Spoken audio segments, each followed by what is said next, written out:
Are live. Welcome back, everyone, after a unfortunate month delay to MythCraft Legends, a convergence of cults. We're one legend light tonight, so it is going to be a slightly smaller group, but we are joined tonight by Blair. Hi, I'm Blair, and I will be portraying Book as always, and being no doubt frustrated by everything my companions do. Dan. I am Dan, and I am playing Quentin. I wonder if that dragon wants a hug. Of course you wonder that. Jesse. Howdy, I'm Alan, and whether it wants a hug or not, I'm going to try and ride it. Let's see what this fella wants first, though. Yep. And our two guest stars from MythCraft the podcast, Maggie. Hello, I will be playing Eve, and oh my gosh, they're back. Oh god, they're back. And Tyrell. I will be playing Nanak is Nanak. Yep. And I'm Nathan, your Mythcrafter. Last time on MythCraft Legends, which was back in December, you all brutally defeated Willie the Werecoyote. You learned a bit about Quentin's past and a bit more about Alan as well. You then ended up in the Everwilds as all of you went through a one-way portal. You then saw a terrifying monster and met an elf who introduced himself by saying, "My name is Lumina Lakanoralan. Come with me if you want to live." That's where we'll pick up. So you're all in a clearing. The sun is setting. There is a massive worm wyvern thing flying in the air, bringing the tide of night. And Lumina Lakanoralan, this exquisite, pristine, otherworldly looking, think like the gray elves from Tolkien that are on their way to the Grey Havens. Like, this guy is almost luminous. He looks at each of you expectantly. I should say currently it's just the party members who were here prior. So we've got Book, Quentin, Alan. We do have Melazog here as well, even though Corey can't join us tonight. We've also got Duke, an assortment of goats, and that's it. We no longer have either of your companions who briefly were here, and they seem to have somehow vanished. But again, it's the Everwilds. Things happen. What was that? Lumina Lakanoralan? Lumina Lakanoralan. And you are? I'm Quentin. Hello. Hello, Quentin. And I am Belladonna Sarius. Most people just call me Book. Is it okay if we call you Lumen, just for brevity? Belladonna Sarius, I suppose if from your culture it's more typical to shorten people's names, then Lumen will suffice. I'd rather not make the mistake of saying it wrong later on. Certainly, Belladonna Sarius, that would be a tragedy. A Book is fine. Now, and that thing will kill us all if we don't make haste. Lead the way. Yeah, I'll head the goats up and get them rounded up. No, and I'll round up the Duke, I guess. Duke. That was a 2 on the dice. I mean, were it a 1, a crit fail is still a crit fail, but it was not a crit fail. So you succeed with flying colors. There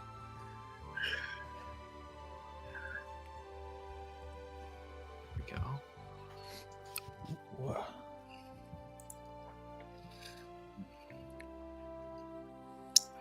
So as the sun sets and as this wyvern creature in the horizon makes its way towards you all, it's high up and far away, but still looks quite large.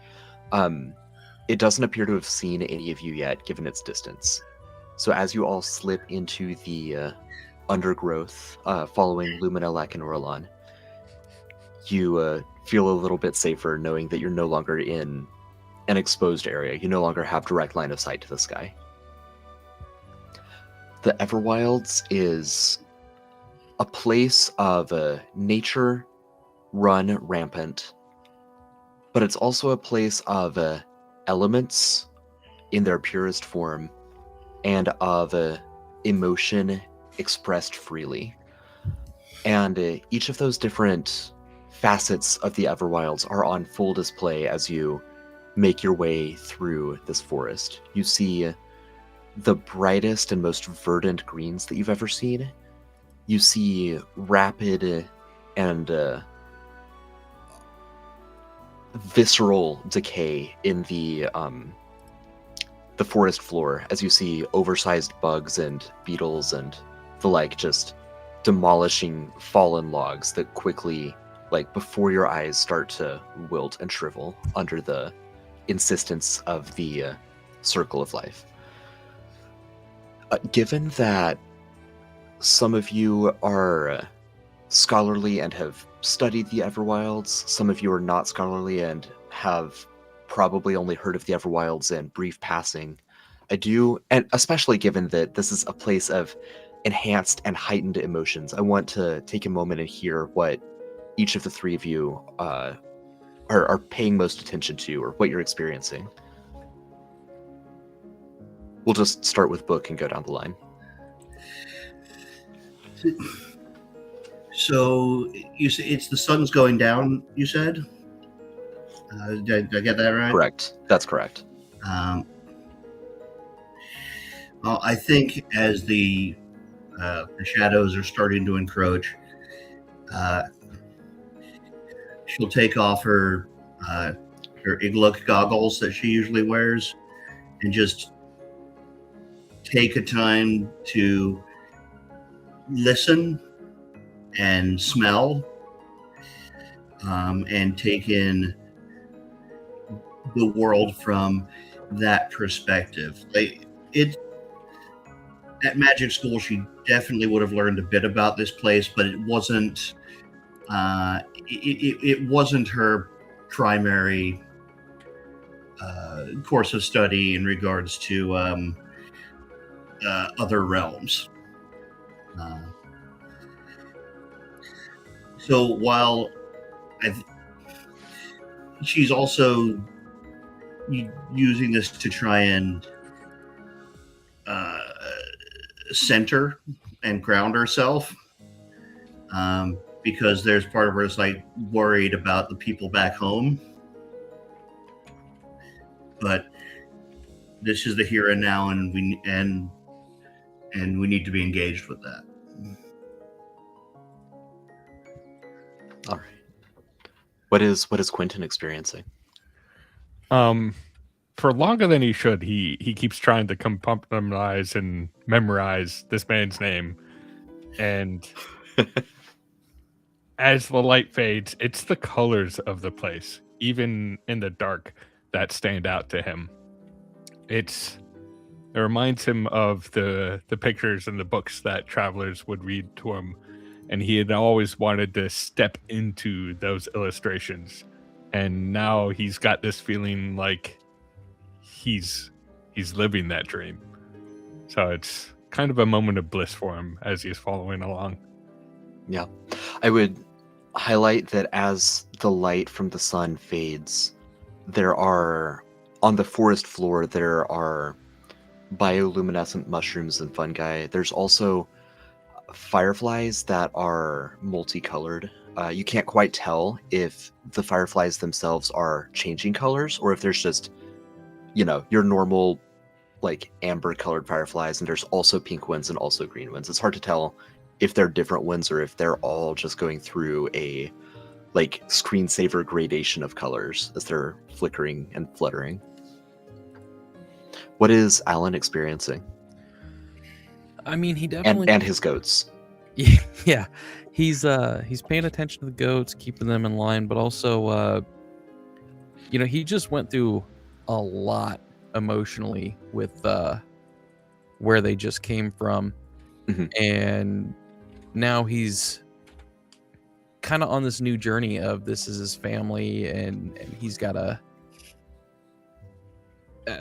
be a part of it and be more a part of it than he was before, not just kind of following along and being a part of being a tourist. He's with it. And then to immediately be thrown in this absolutely beautiful place, I feel like it would almost kind of, the beauty of it would overcome him a little bit and just shock his senses to the point where he's in awe. It's a lot. It's almost emotional overload for him, because especially in a place where emotions run more rampant. So I think he's just kind of hushed, staring around, looking up trees, and just taking in all of this. That's and beautiful, keeping goats especially. separate. Yeah, right.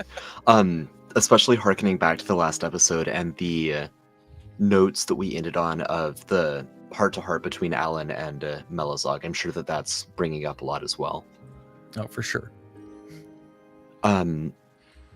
Yeah, and as the group is led through the undergrowth, you begin to realize it's not a well-marked trail, but it is a well-trodden trail. There's occasional upright stones with little glyphs on them that mark the way, and Luminalek and Orlon is leading you in a snaking pattern through the trees and around the thickest areas of foliage, keeping you on a fairly easy to navigate path that is steadily going slightly up in elevation, but not so rapidly that it's particularly exhausting.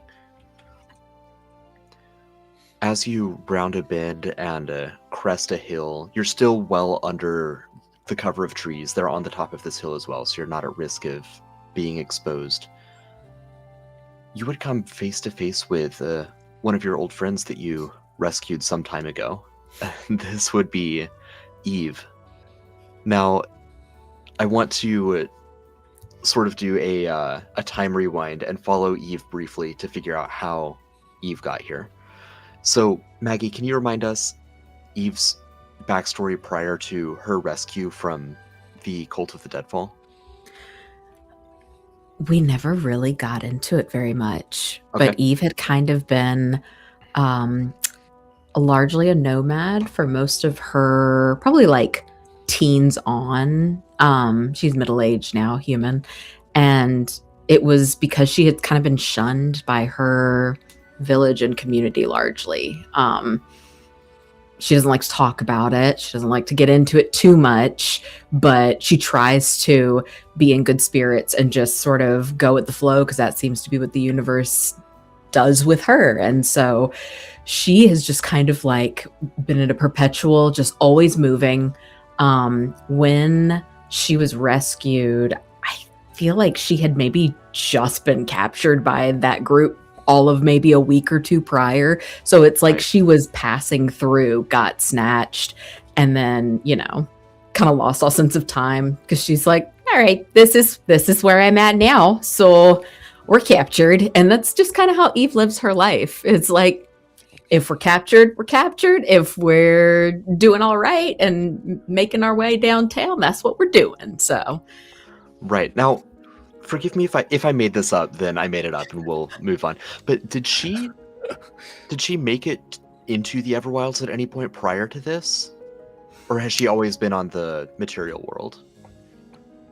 I don't know if we ever confirmed that. It's very possible. I like to think she's the kind of person who doesn't always know where she is when she's traveling, because she travels so much. Right, which gets to how she ends up here now. So after we're still in the time rewind, bringing us up to the present. After she was rescued, she spent some time recuperating from her captivity, because she was not treated well in captivity. She was not fed. She was not given a blanket at night, so she was very badly exhausted or mechanically fatigued with several death points.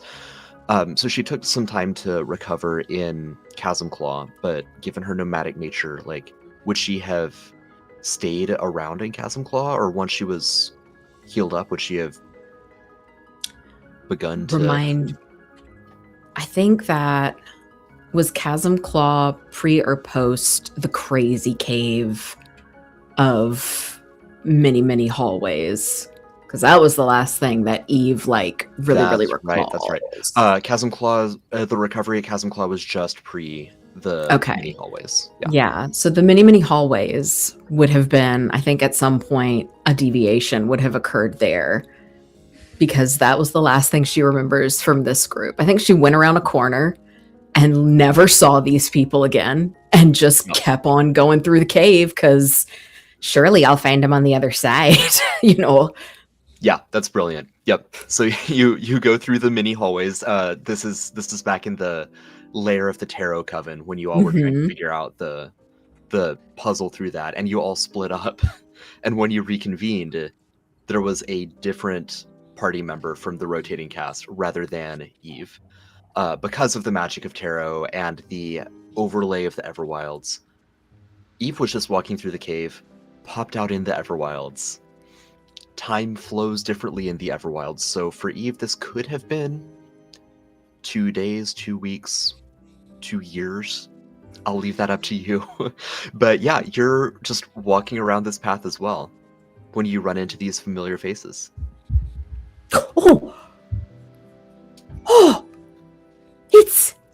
Oh my gosh! What year is it? Where have you? I've been looking for you. I feel like it's been a minute, but clearly we didn't find the same exit. Oh, hello there. Yes, it's been a little while. I was surprised to see you here. Is it that far from where we were? I feel like I haven't gone that. I mean, been a couple of nights, maybe. We was just fighting them werewolf cult folks, and then we stepped through this portal thingy and wound up here with old Lumina Lecanolaria Luminan. Lumina Lecanor waves. See, that's what I'm trying to avoid. Right there, that thing he just did. Very good. I do see what you're saying, Belladonna Sarius. Okay. Well, it's good to make friends, always. And I'm so glad you're all here and in one piece, it would seem. You are all in one piece, yes? She's going to be kind of giving everybody a look over, and she looks a little haggard. She looks, not like haggard, but like tired. She has somehow affixed herself a poncho. You're not quite sure what it's made of, but she has added that to her garb. But otherwise, it's just she's seen some things. Yeah, you say in one piece, and Duke glances down at his hook hand and shrugs.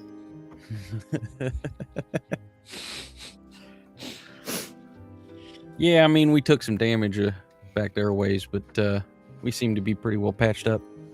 That's good. That's real good. I'm so glad to hear it. Well, I was just... Poncho. Thank you. It's very nice. I appreciate that. There was some large bugs back there that you'd be amazed at what you can do with a wing and enough gumption.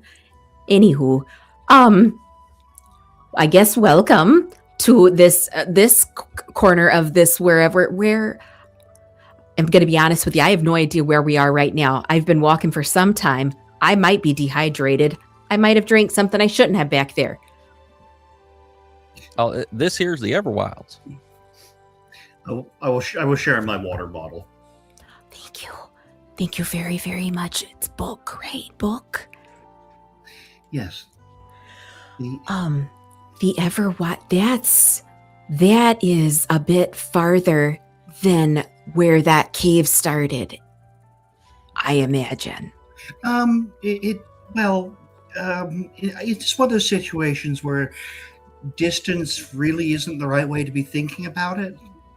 It's complicated, and there are other ways you can sort of accidentally cross over, and this is probably one of the less bad options. I like that. I'm gonna start thinking of more things like that. The less bad option. That's good. That's a good outlook to have. It's good. Just drink some water. Now that we're kind of safe from that, he looks up at the overhang. Yeah. The beast, the dragon, what was that? That was an elder wyvern named Nihilor. The bane of our existence. Causes despair and hopelessness everywhere it goes. Its saliva, wherever it drips, it creates miasmatic beings of pure evil and hatred. It slumbered for centuries. Many, many centuries, ever since Pelorva was defeated on the plain of Ansera. But recently it awoken anew. Oh, that's ominous. You know, I think you were right, Quentin. That thing sounds like it needs a hug. Yes, No. it might just be misunderstood. You mentioned Pelorva. Do I recognize the significance? Because we've been sort of talking around that plot for a little bit. Given Book's background in academic, I think you understand the reference. I'll turn to Duke. That's a thing we need to talk about at some point. It ties into your new interests that I'm trying to cure you of. We'll discuss it tonight if you'd like.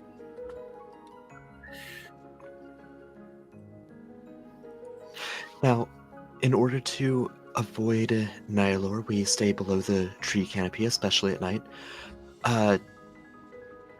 I want to be very clear, you are not my prisoners, and you can go on your way if you wish. However, my village is nearby, and we would welcome you with open arms if you wish to spend time with us. Oh, okay, that sounds nice. And it will be not in a cage, right? Like we will be. Listen, this is how they get you. She's gonna look at you. This is how they get you. Okay, you think silently nodding. You think it's just a casual come hang out in our village. We're nice, and that's just it's good to know your terms. Not an imposition. Okay.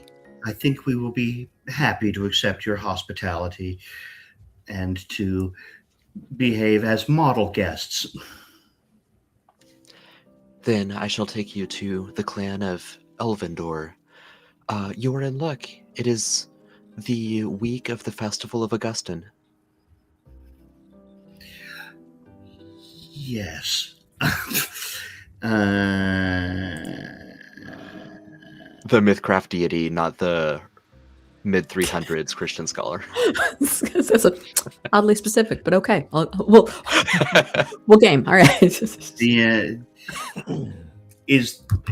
that a thing a religion check would be good for? Sure. Yeah. And it's not my specialty, so I have the skill if I remember correctly. That is correct. Yep. Okay, great. Let me pop over here. And we're gonna do one of them.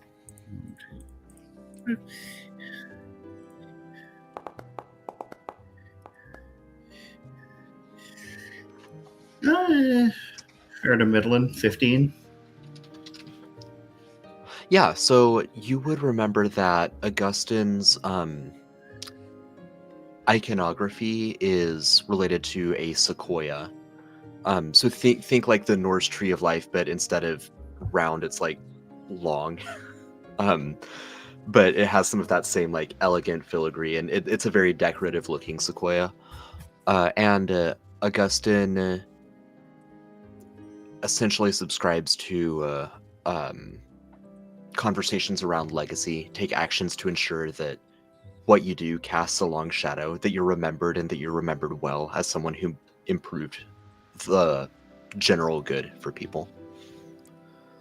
Of course, there are followers of Augustine who have taken that to mean I should dominate the world, because then it will be a better place. So it cuts both ways. If anyone's looking gormless, I will discreetly give the Cliff Notes version. Yeah, I think Quentin would lean into the book and be like, what's that? And listen to any whispers or notes that book might have to share. I just love the idea of these two trying to have a discreet conversation anywhere, since I think there's a full 4 foot of difference between their heads. Yeah, he's leaning pretty far at this point. So I'll make sure Quentin knows.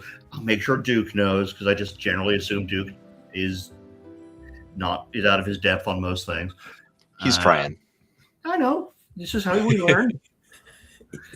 And I will, if the other two also look like they could use the knowledge top up, I'm good there, but I'm not going to assume.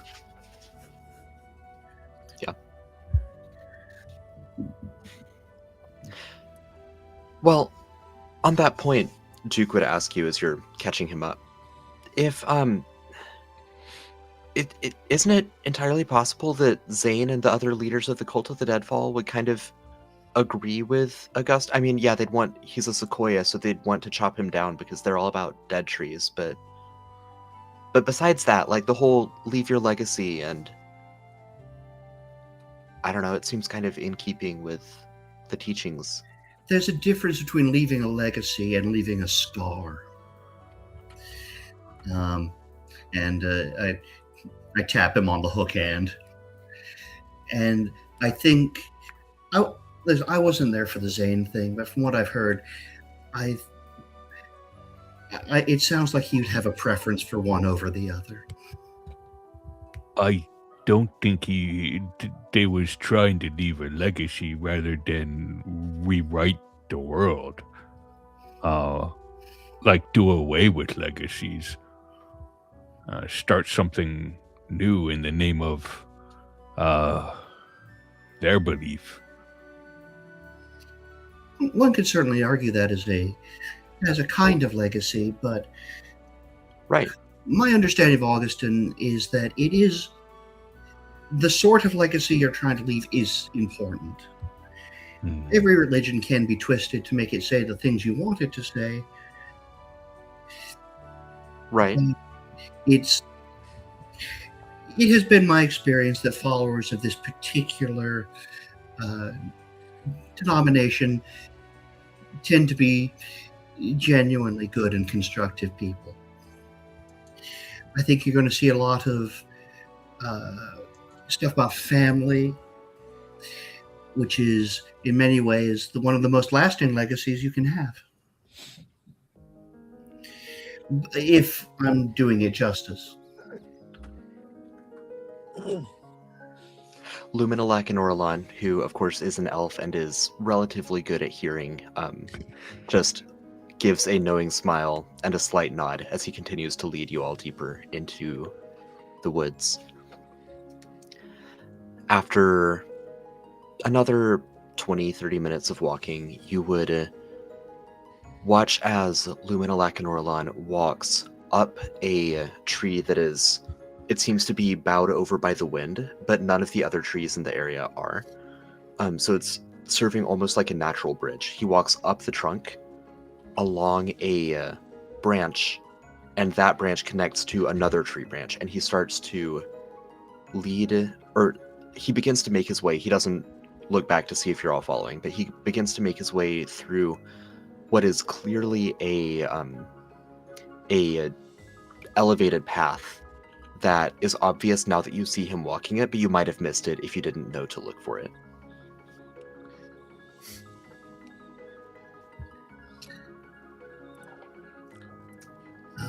Has Dan vanished? Oh, nope.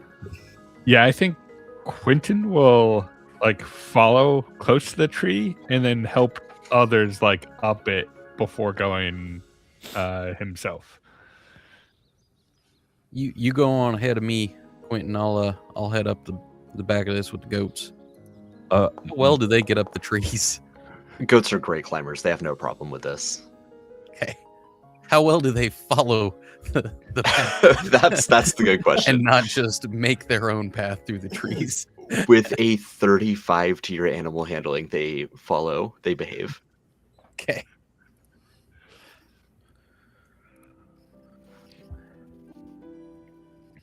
So yeah, we're just following. With how many goats are left? I don't remember after the last time. I don't remember either. I wrote it down, but those are in my old notes that I don't have currently pulled up. I want to say it was enough that you have. Oh wait, hang on. Here we go. I think we had condensed down to You like see 2 or 3 Yeah. swarms of goats. Yeah, or maybe 2 swarms and 1 swarm at half health, permanently at half health. Okay. Um, I think that sounds right. yeah, let's go with that for now, and we'll retcon it to 3.5 or whatever the appropriate number is. Okay. If we get into combat, we'll stop and figure it out. Provided that we don't combat until next month, then we'll be fine. So that's what, like 24 goats, give or take, that are still with you. Good chunk of them. Yeah, so you all make your way through a set of natural tree branches that arch into one another, slowly getting higher and higher in the canopy.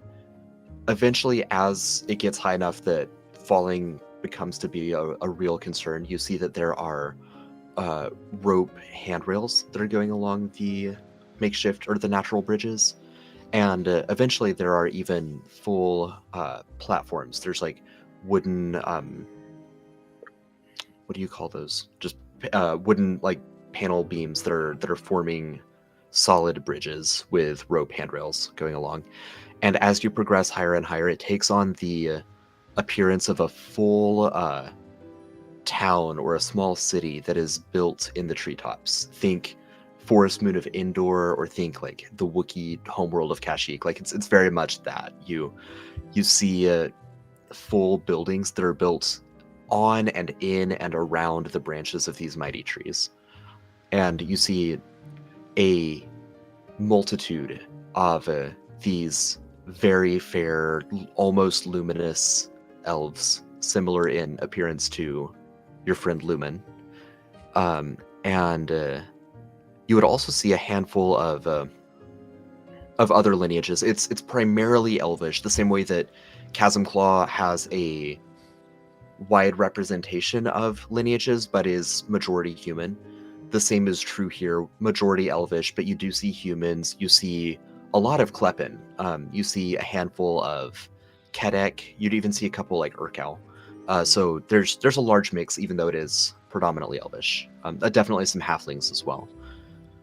Now, as you make your way into the city a little bit, Luminalak and Orlan is like waving at a handful of the people as you're moving in, and he calls out after a moment. I have to remind myself. Is it Nanak? Nanak. Nanak. So he would say, "Oh, it's my dear friend Nanak. Nanak, I want you to meet my new compatriots." I'm Nanak. This is Howdy. Nanak. Hi. Hello. It is a pleasure, of course. Why are you so plain? I think it's unfortunate.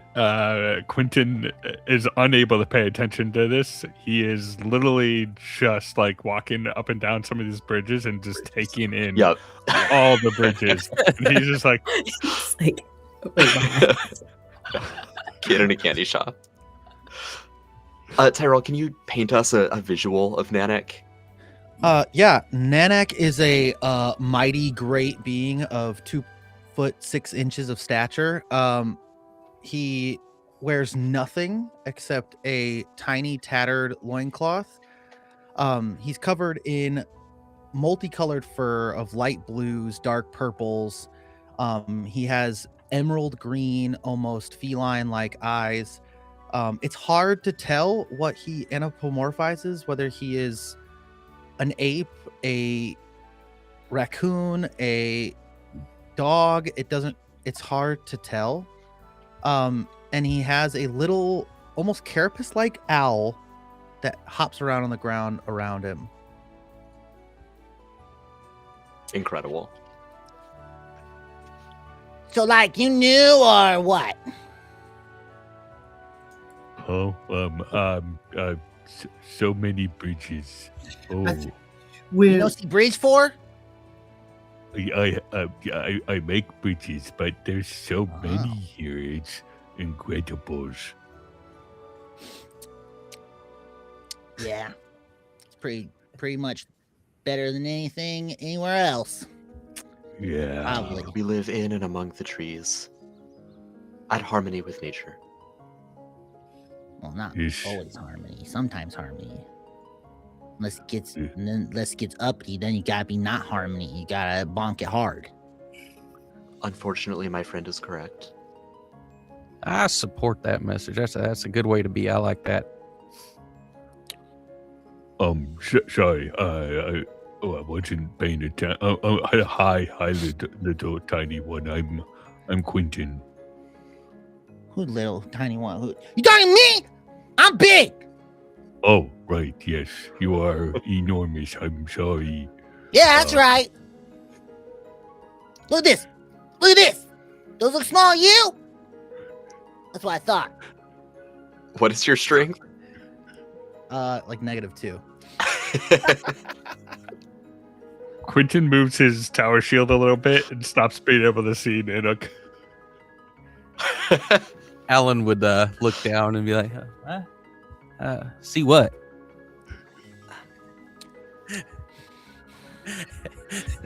To answer your previous question, we're mostly just passing through at the moment.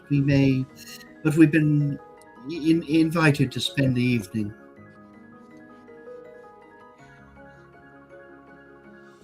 By who? Luminalak and Aluminum. What you Yeah. call me? No, he's that guy. Oh. They're referring to me, Nanak. Oh. Yeah. This bug. He points at the owl. It looks like an owl. It's bug. I'm Nanak. It's bug. Oh, okay. Hi, Bug. Oh, Can I have Hey its there. wings? I want to make No! one of those. He's What? gonna point at her poncho. You're not So I'm that, live here. changing subjects entirely. And this is Melazog. Wave to the people, Melazog. Okay, thank you. And Hello. do you live here? No. Okay. Anyways, howdy. I'm Alan. This here's Blue. He'd pull a small puppy out of his pocket and then put it back. It's a blue puppy. Oh. That was pretty cool. Why you have all those goats? The army of goats? You Exactly. take people down there. I can make goat army too. Also, I've never done it. Cool. I've done it with other things like turtles. I've done it with sometimes slugs, sometimes with squirrels. Oh, a squirrel army does sound terrifying. I'm not gonna lie. It's very Alan, cheery. for the first time ever, Alan takes notes like squirrel army. Oh, you had a slug army? Yeah, but it was really slow. Oh. Was it like a big trail of sticky? Well, maybe. I don't know. I wasn't paying attention. Well, as we continue to get acquainted, I'm sure that you all have traveled very far and might be quite hungry. Would you accompany me Oh. to the banquet hall? I could cook. What you're gonna what? Just go eat there, man. Cook it yourself. Why not? We'll see what they got. I could put something together. Yeah, Quentin's gonna follow with the intention of starting to use their whatever kitchen they have on hand over there. Luminalak and Orlan would say to you, Quentin, if you wish to cook, I don't believe anyone would stop you. You are in luck.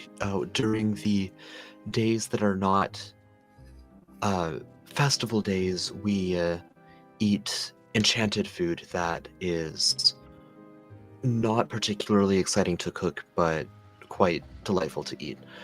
The actual full meals that are non-magical and seasoned and cooked in traditional methods are reserved for celebration days, of which this week is one.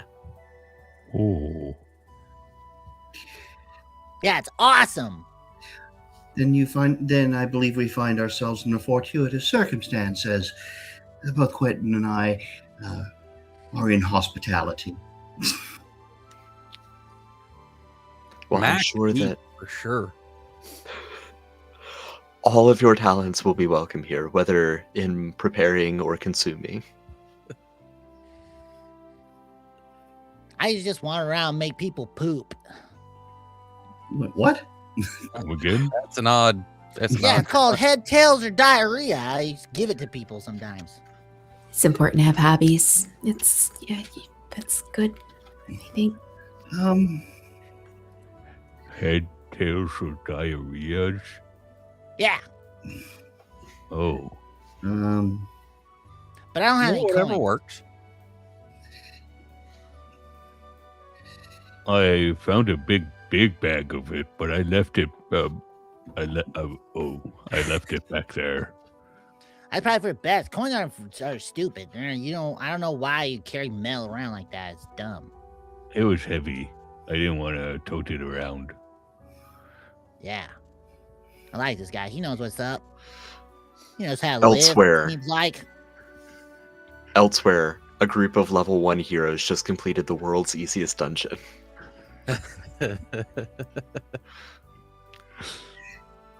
okay. Maybe if we're lucky, they'll find a convenient steamer trunk to store their loot in, and it can walk away later on. It's true.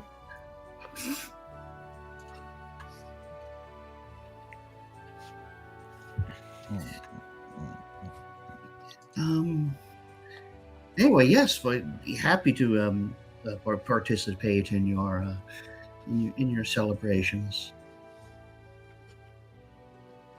Yeah, so the banquet hall is very much what you would expect of a traditional, like, fantastical feast. There's a long table laden with all manner of prepared foods.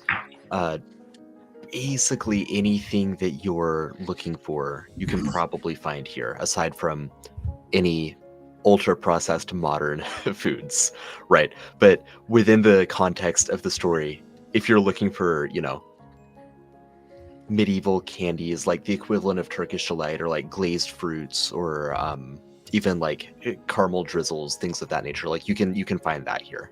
If you're looking for meats prepared in all different ways, or fruit salads, or vegetables roasted or chopped and prepared raw, whatever you're looking for, soups, salads. If you're looking to prepare your own berry meat bubbly stew, of course, you can do that too. Oh, if they have the ingredients and the space to do it, Quentin's going to contribute. He'll head back there and start whipping some stuff together. Doesn't even ask. He just ebbs right in, starts finding the ingredients he needs. He's like, "Oh, that looks close enough," and he starts putting everything together. Book will also go back, but she will ask in advance if she can help with anything.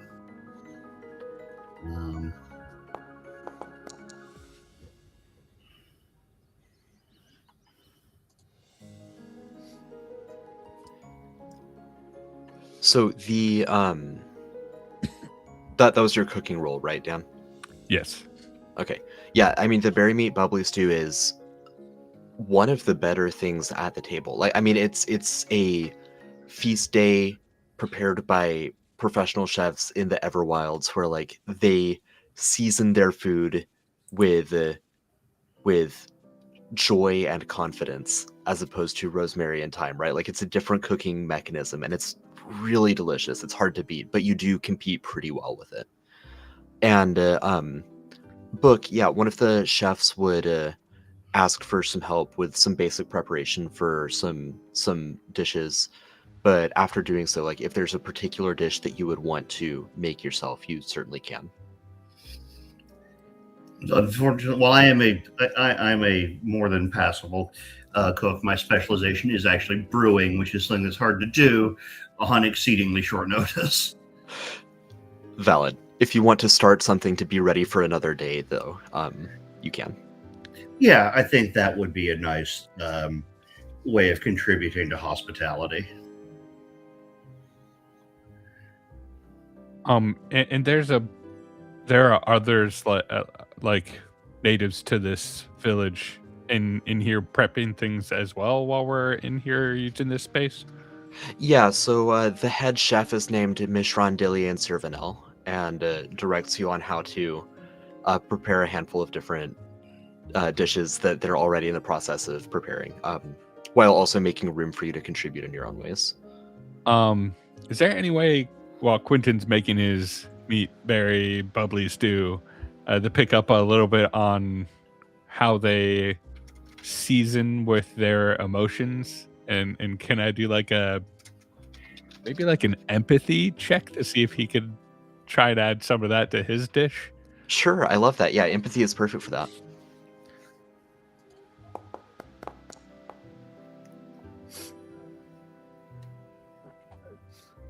Yeah. So the chef, Mishran Dillian Sirvanel, who again she looks visually similar to Luminalak and Orlan, but Mishran Dillian Sirvanel appears, it's hard to tell because their elves are already ageless, let alone Everwild's elves. But there is just the faintest like crease in her forehead that suggests that she's much older. So she says, yes, we season our food through emotion, as you noticed. Of course, we'll use mundane herbs and spices as well, but the secret ingredient is song. Speak to your food, tell it what you're wishing to imbue into it. Sing over the stew, and weave into the sauce the story of your joys, the story of your sorrows, the flavor that you wish to convey. Yeah, I think with everything that just happened, Quentin's gonna start humming and imbue into this the darkness he felt and the realization that he's now found an actual family and the bond he has with this group. And yeah, he's gonna get that rolling and woven into this stew he's cooking up. Yeah, and I mean, with the 25 on cooking and the 29 on empathy, Mishran Dalian Servanel will say, you are a remarkable student. You have a knack for this, an inborn talent. That's a very impressive stew you've made there. Thank you. You're a fantastic teacher.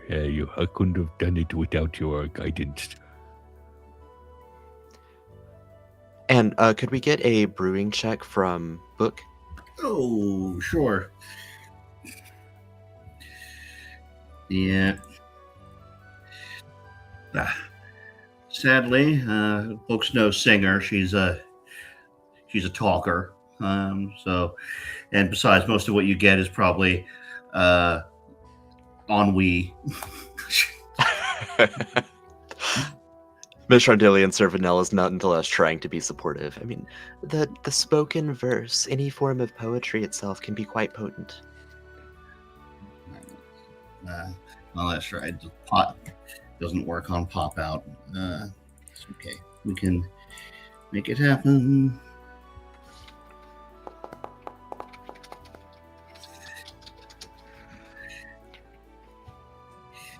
I mean, it makes some degree of sense. Like, she's not an open character, Right. so um, Well, we'll find out the next night when people start to drink it. But yeah, there might be some in touchness with emotion that may need to happen before a really good brew occurs in the Everwilds. the And as each of you are eating, so there's the 5 of you that are here. There's Melazog and Duke and a bunch of goats. There's the head chef. There's Luminalak and Orlan. But he would also introduce you to a couple of the other elves that are prominent people in the area. They would come up, they see new faces, they'd want to introduce themselves. So Luminalak and Orlan would introduce you all to Galandalor Melashalim, who is the soothsayer of the village, or the seer, the oracle of the village, and the captain of the guard, Elva Rolanda Lor Irendil.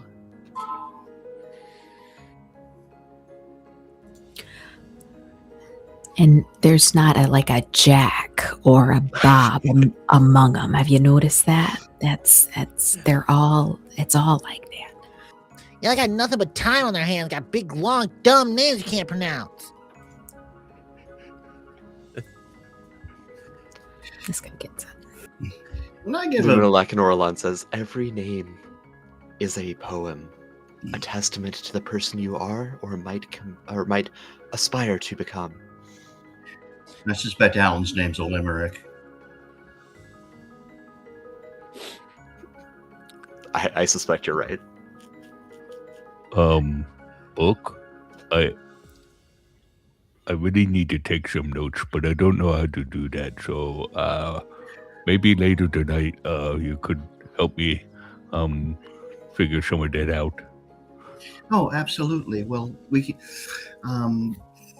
probably ought to spare a notebook around here somewhere, and we can get some stuff jotted down, and eventually we'll get you to the point where you can where you can add to it yourself.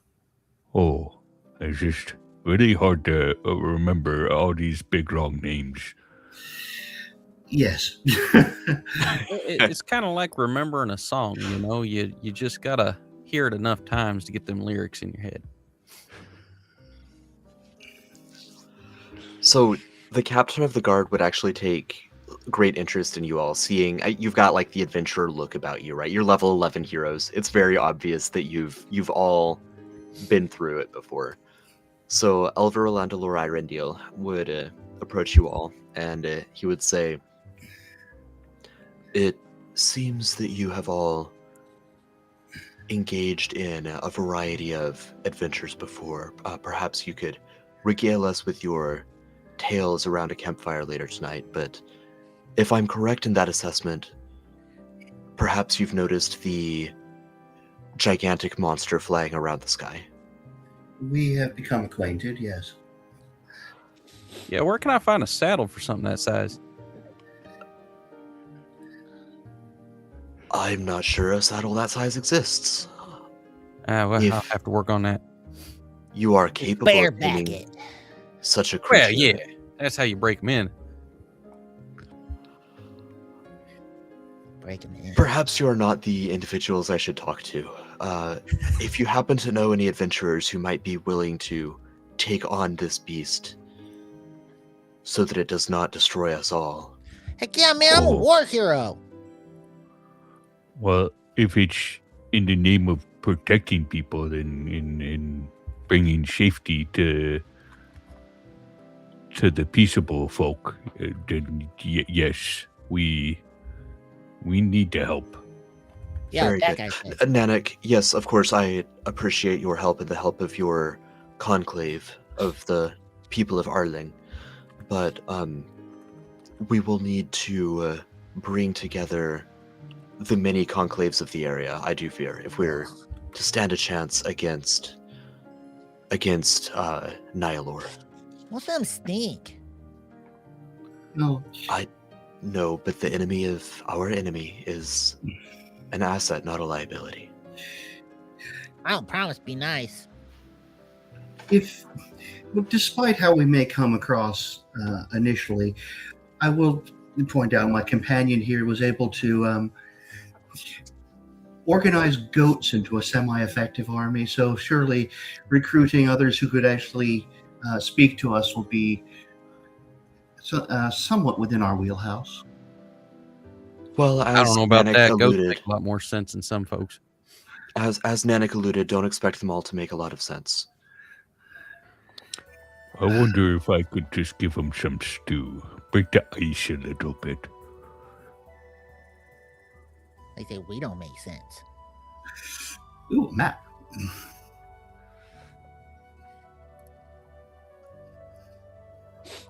Yes, we are here in Elvendor, just west of Nihilor's roost. Nihilor dwells in the highest branches of a dead world tree that exists on both our plane and another. Oh.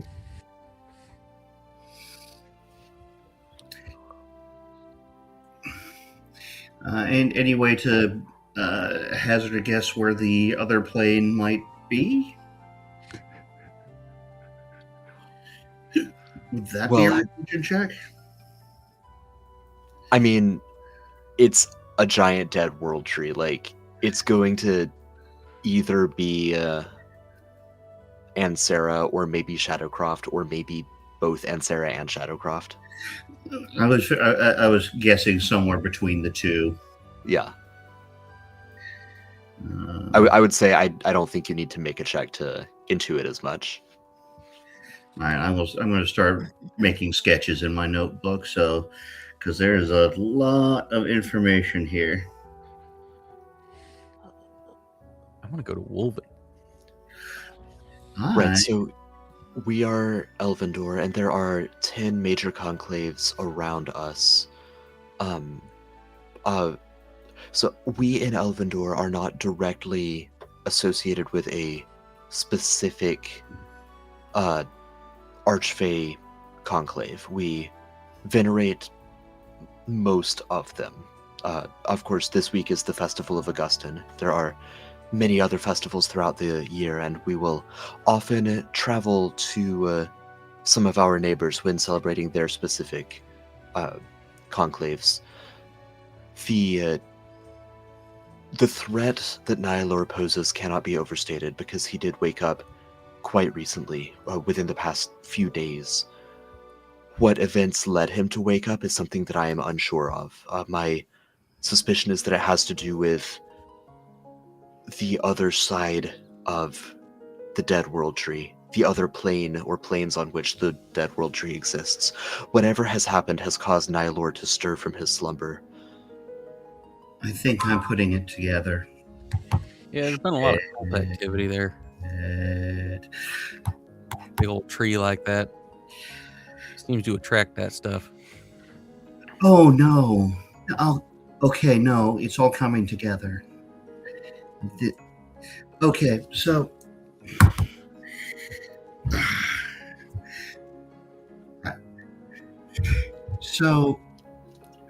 when we were introduced to Nihilor, you mentioned something about Pavlorva, and on our end of the realm we come from, there's a cult with an interest in bringing back her dad. And I am now thinking these are coincidences I do not wish to comprehend, but I feel like we must. No such thing as a coincidence.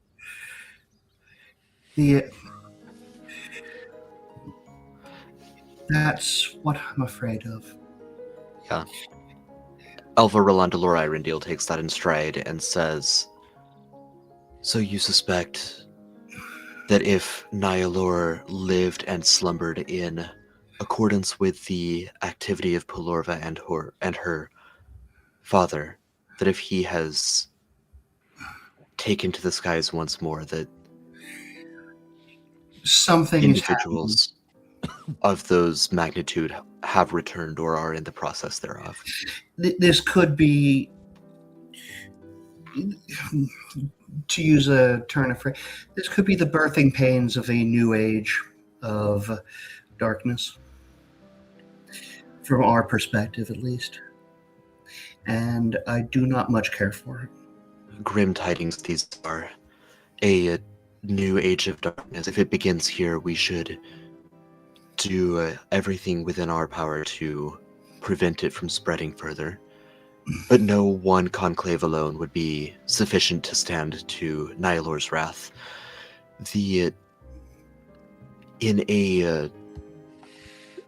Assuming that you are correct and that darkness is spreading its wings once again, as we see in a quite literal sense, then we should endeavor to strengthen the bonds between the conclaves in our immediate vicinity, get them to stand together, united as one against this new abomination, this new or resurgent threat.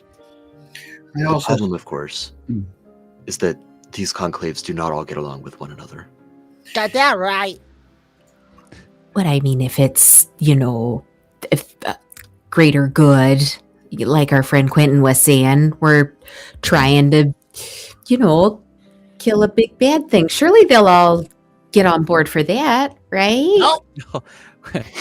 would the folks in the Here could Imperial eat plane do that? Novashir and a bunch of sticky dum-dums. You make an excellent point, both of you gentlemen. Yeah. Nanook, so Nanak. Nanak. Yeah, Sorry. right. You're from this place, the Everwilds, yeah? Yeah, did like what I look like give it away or what? You do look really vibrant. It's quite breathtaking. But are one of these conclaves to which you belong? Yeah, Arlene's the best one. We're the bravest, we're the strongest, we're fastest, and nobody tells us what to do never. Oh. That sounds like the Skidmar conclave. So if somebody would tell you that to go kill this thing just because they told you to do it, you wouldn't do it? No, not if we didn't want to, but if we wanted to, we would. We're also brave and got lots and lots of honor. We do things for good sometimes, not when we're not fighting dummy idiots. Hell, I'm okay. One thing I can absolutely tell you is the individuals whose resurrection we have been discussing represent nothing but tyranny and control. And so it would... Nobody can control Nanak. Nobody can control Nanak. It would be beneficial to connect with a conclave that has that sort of mindset. Because while the idea of telling them to help or even asking them to help might be challenging, if we can get them to understand exactly what losing this fight actually means. And it's not death. It's nothing that merciful. I don't know if we care about that, but it would probably help, though. Elva Rolando Loryrendil would take all of this in stride and then simply say, and the other 9 conclaves will have similarly forceful responses. We'll need to figure out what it is that they want and what the hook is here. I'm at least passing familiar with Arling. The others perhaps less so. But there's time. Well, as long as we are acting, there's time. If we're sitting on our butts, then there's no time. I'm just confused. Why would they not want to rid their lands of such evils? Well, Arling is currently at war with Vishir, for one, and Wolven is at war with Aya and Zanir. Zanir, of course, also being at war with Asi. So there's quite a tangle to unweave before individuals would be willing to work with one another. I'm going to use my finger and draw the lines there on the map of like who's at war with who. And it's like, that is such a tangled mess. Yeah, right now we're friends with Zenir. Sometimes we were fighting him, but right now we're friends. Aya is, like I said, dumb idiots. Vishir can eat it. I don't care about Wolven. It's too far away right now. Everybody's at war with the farthest possible thing. Yeah, that seems not very smart. Does anybody... I want to figure out how to phrase this, and maybe, Nanak, maybe you could be of help. Is anybody, like, happy that this thing is flying around and causing such a ruckus? Like, would there be anybody who it's going to be a hard sell? Because maybe that's where we should start. I mean, there's stuff flying around, breaking stuff all time. Fair point. Fair point. The soothsayer Galandalor Malashalim would speak up at this point. You can't tell if she can actually see or not, but her eyes are just blank white. So she'll look, her head will turn in your direction, and she will say, "Well, yes, there are some. I don't know for certain if they are ecstatic with the return of Nihilor. I would like to say I would be surprised if any of them were happy with that. But if any of them were happy with that, the Stoll Conclave tends to believe that because death is inevitable, we should not seek it out, but nor should we turn from it. And if it has come, then it has come." Oh, death cults. And Aya believes in the aftermath of utter annihilation and believes that it's utterly fascinating. And it's where true growth can occur. So there's a growth mindset there, but first we have to be wiped out in order to then grow. So not thrilled about that. But if we can get You them just got to word it just right to them. Because the things that we are talking about is not, for the eye, it's not annihilation, it's stagnation. And for Stoll, it's not just death, it's undeath. And I feel these are the angles that you need to come in on. If you truly revere something fresh growing from the aftermath of something destroyed, which is an admirable way of viewing things in its own way, then an endless, unchanging situation is truly antithetical. What? Let me put it in a different word for you. You're using a lot of big book words, and I don't think these folks around here really get into the books as much. For us. Thank you. The way I look at it is that, like for Aya, there, what's a better destruction than destroying destruction itself? That's the true destruction right there, and then we'll grow from what's left behind of it. For Stoll, it's still death either way. We got to kill this big thing. I think they'll like that. That sounds like a good time. And for Wolven, it's just something big to fight.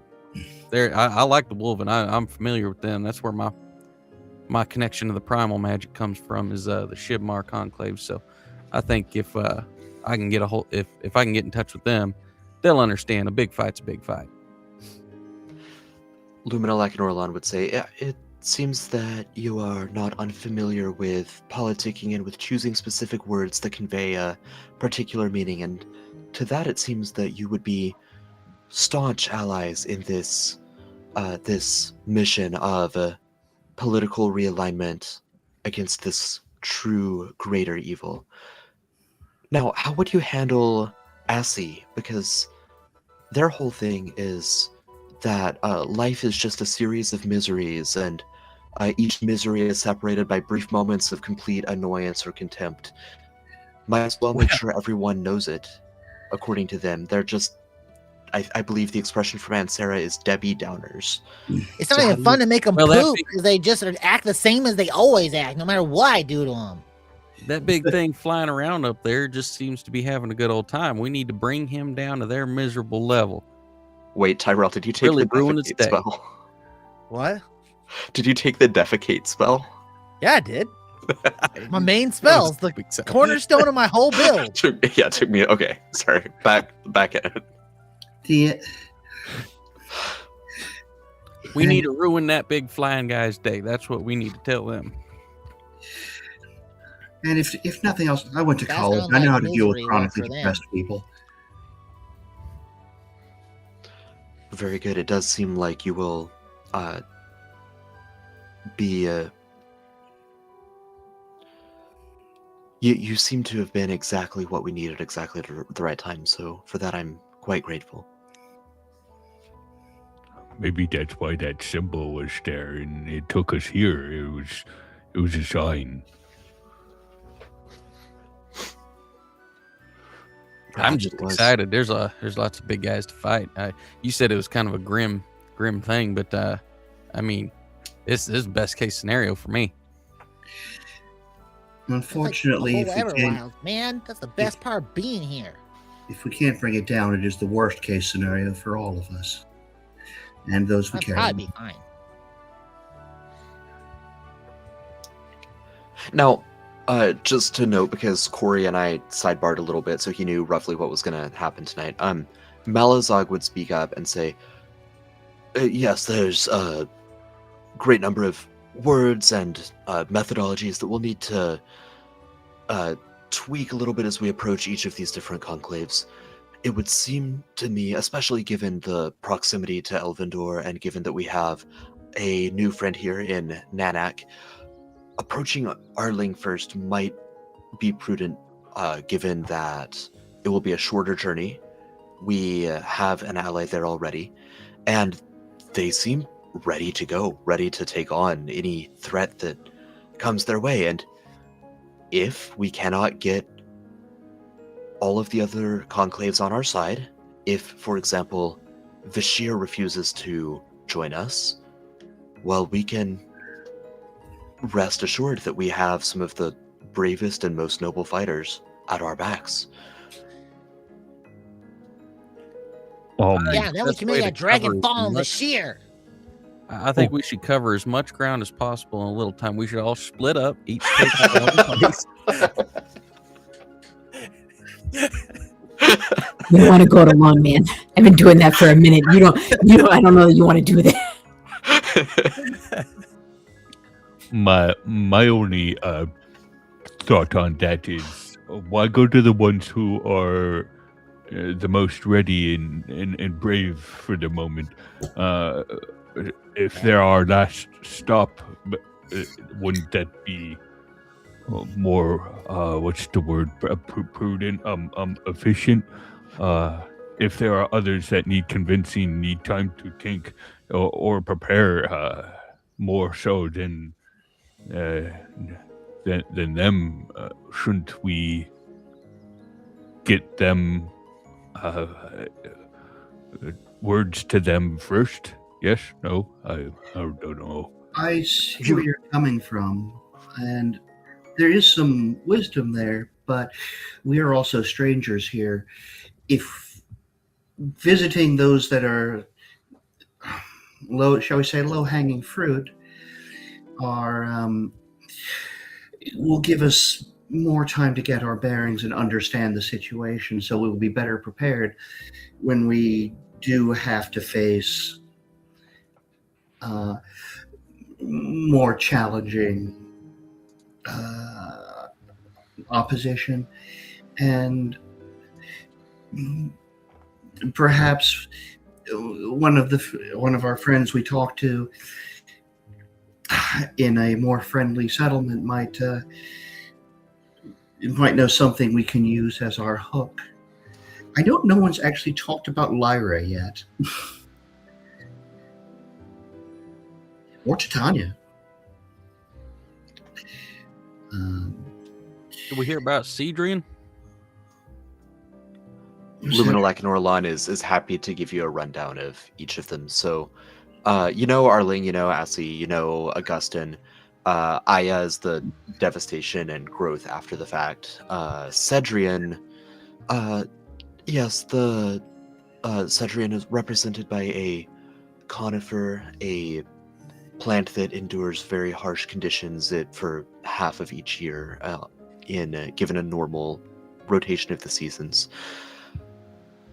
Their beliefs are that the hard and cold times of life give context to the sweetness and the easier and warmer months of both emotional seasons and the seasons of a person's individual journey. Lyra, the divine icon they use is a blindfold over a woman's face. Their ideology is to always be prepared and ready. That tends to, in my assessment, cause some amount of paranoia. They alternate between long periods of relaxation and brief, intense moments of panicked alarm, which I can only imagine they're currently experiencing, seeing Nihilor flying about.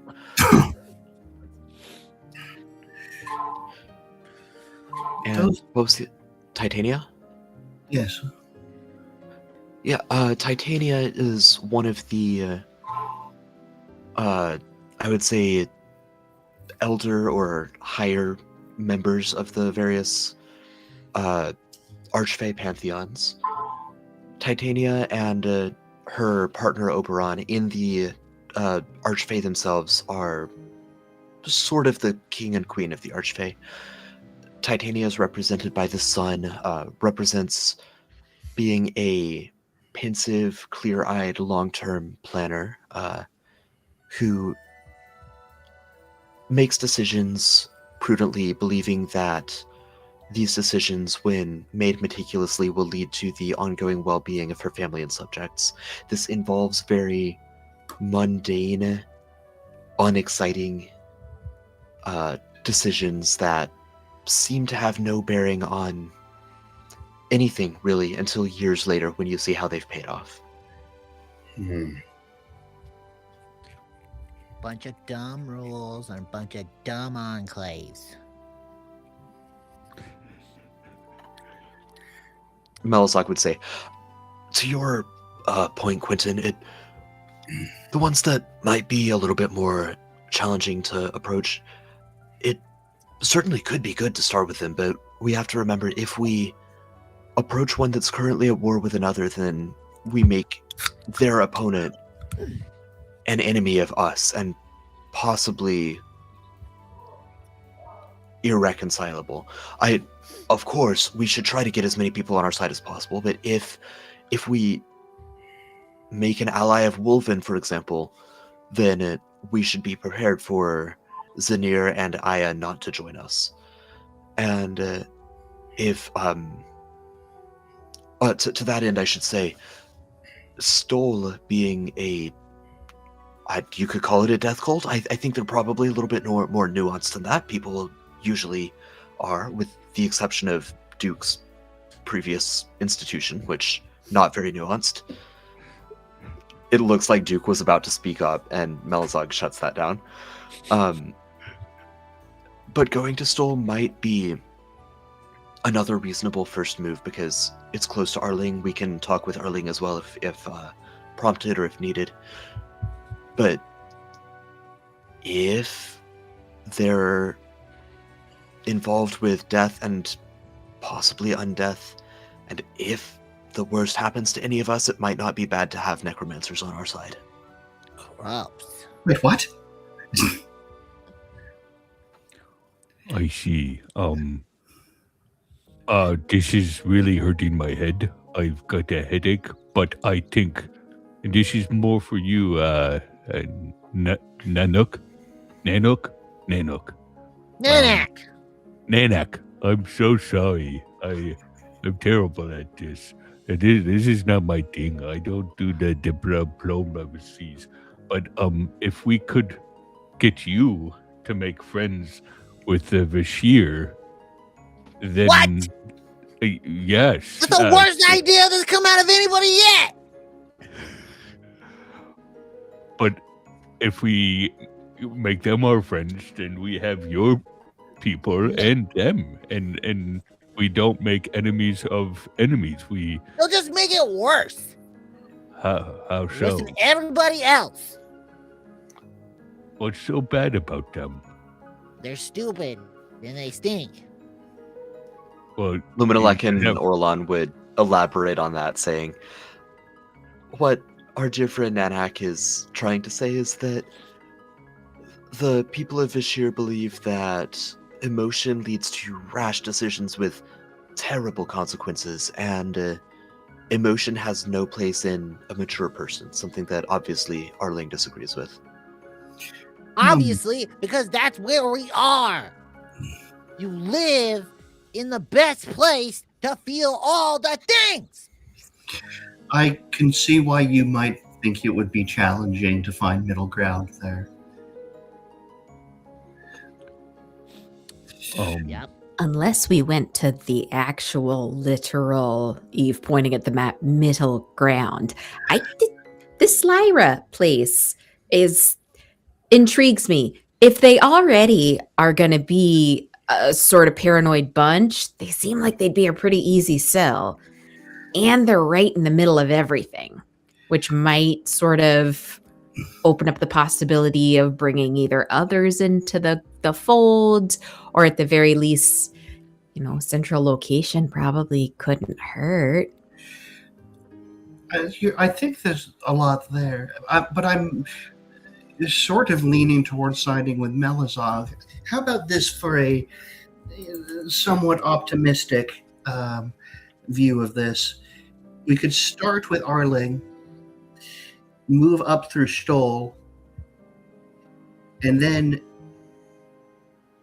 to Lyra, and then to Wolven. And that would give us a very solid core that I think would be beneficial if we start to approach some more intractable members. I also like the idea of going to Cedrian, but it's a bit off to the side, so that might be a good follow-up. I think there's a lot we can. Yeah, we go poop on Vashir's door on our way to Cedrian. I was gonna say, I think I'm invested in finding us some coins, so we can make some Vashir people poo. Yeah. Yeah. Oh no. And if we had all of those, then we could try sort of the outer edges. I'll see sounds challenging. Aya, I think's workable. I don't remember what Zanir's gimmick was. Nanak, how do you feel about Zanir? Yeah, they celebrate with Alright. abandon when you can, because hardship and war are all too common. Nanak's reaction would, I think, convey this as well. They tend to get along quite well with Arling. So that would be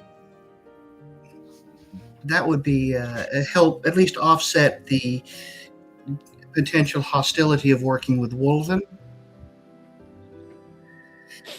And then we just have here. Okay, hear me out. Okay, so the larger the coalition we can put together, then the more logical our position in assembling a coalition will be when we approach Right, the yes. sheer, because we can say, it's like, listen, we've managed to get all of this, we've managed to put together this to accomplish this goal. Would it not be beneficial to be on their side for this? We can work on the specifics later. Debate's not my strong suit. But No, I think, Book, I think you make an excellent point, though. I think that it will be more helpful for the harder sells if we have, proof of purchase, some folks behind us. and also that will give us time to hammer out the approaches that we need to take for some of the more recalcitrant members.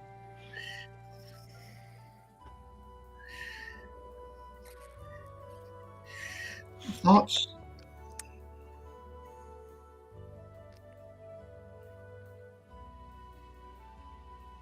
Luminalak and Orlan would simply say, it seems as good a plan as any.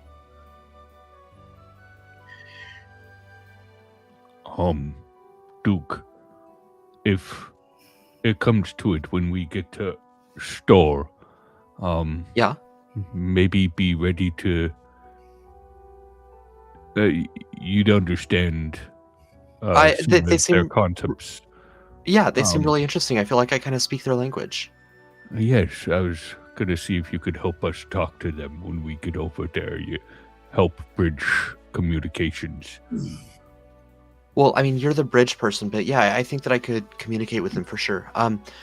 You get them, get a group of them in front of me, and I can probably start us a little cult. No.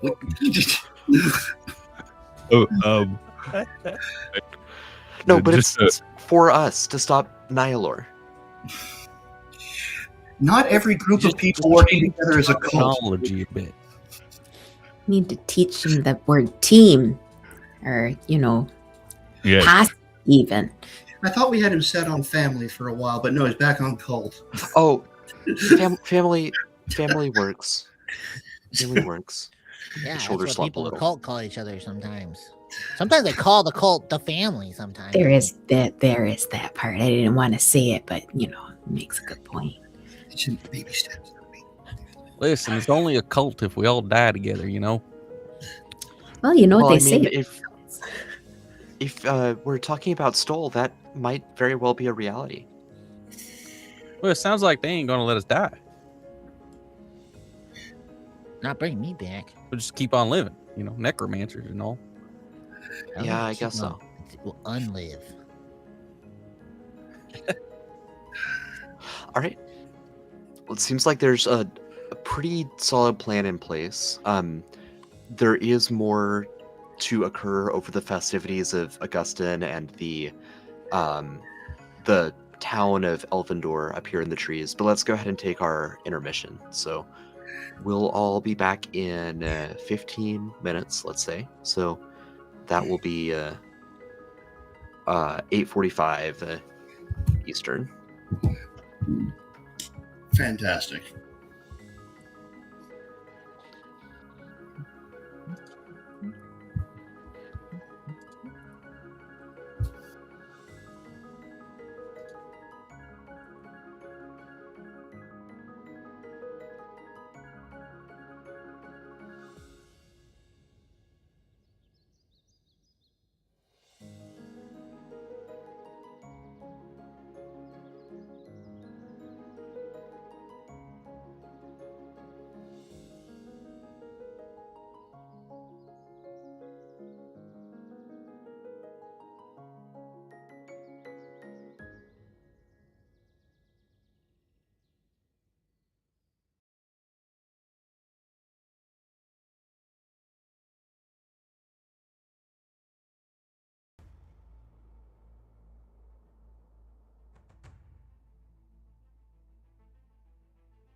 show by myself there for a second. All right. Let's grab everyone else. The Lonely Man show. Yeah.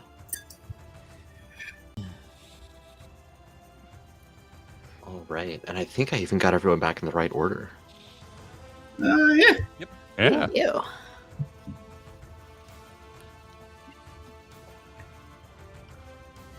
All right. Welcome back, everyone. Let's jump back in. So we were splitting the party, right?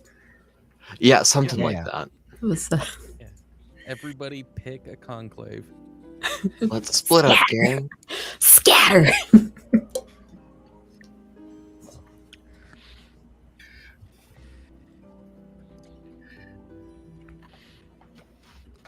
All right. Now you put together a pretty good plan for hitting several of the conclaves in an order that that is likely to pay dividends for you as you get Arling, who's allies with Zanir, and then go from them to Stoll, to Lyra, to Wolven, who is at war with Zanir, but not at war with Arling, and so there's a chance that that will work out in your favor. Shoot over past Vishir to Cedrian, and then there's not a specific plan for Assi, Aya, Zanir, and Titania, but that's still, what is that? 2, 3, 4. That's, if we count Vishir, that's 6 out of the 10 conclaves in the region. If we don't, that's still half of them. And then, of course, there's that potential bond between Arling and Zanir that will pay off for something. So you've got a good plan in motion, but as the evening goes on and as you enjoy your meals, Galandalor Malashalim, who of course is the soothsayer of Elvendor, she would look over in your direction again with her whited out eyes, and she would say to each of you, "Now, something you should be aware of if you are newcomers to the Everwilds is, of course, this is a world of emotion. Our very own chef, Mishran Dilian Sirvanal, cooks using emotion, among other things. So, as you venture beyond the safety of a town or a village, you must be aware of what within you causes you fear or duress. Sturm and Drang, shall we say. So, this can be a rhetorical question if you do not wish to vocalize, but I would encourage each of you to think of what you are afraid of. The more malevolent powers that be, they will see into your heads. They will learn this and they will throw it back at you.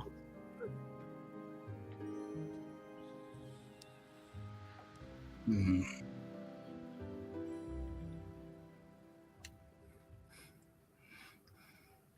I do what if- have What if a- we're usually afraid of things we're already facing?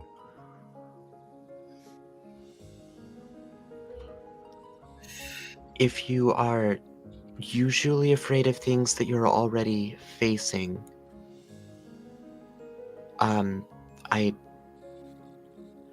do you mean to say that you face a great many fearful things, or do you mean to say that you're fearful of your future, that you're uncertain of where you're going, that you think that every situation that presents itself to you is a situation in which you might fail and let down yourself or the people that you love? I think my answer to all that is yes.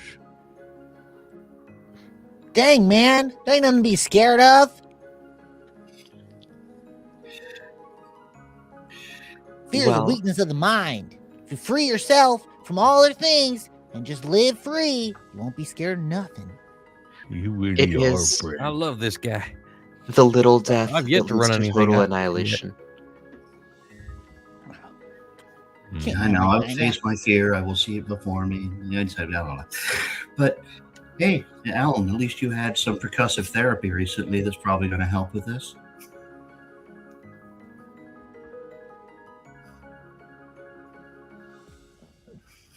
If any of you need I believe on Ansera they call it immersion therapy.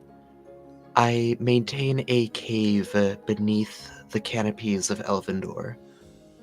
When you descend into this cave, a specter of your greatest fears will confront you. By overcoming it, you can emerge stronger for it.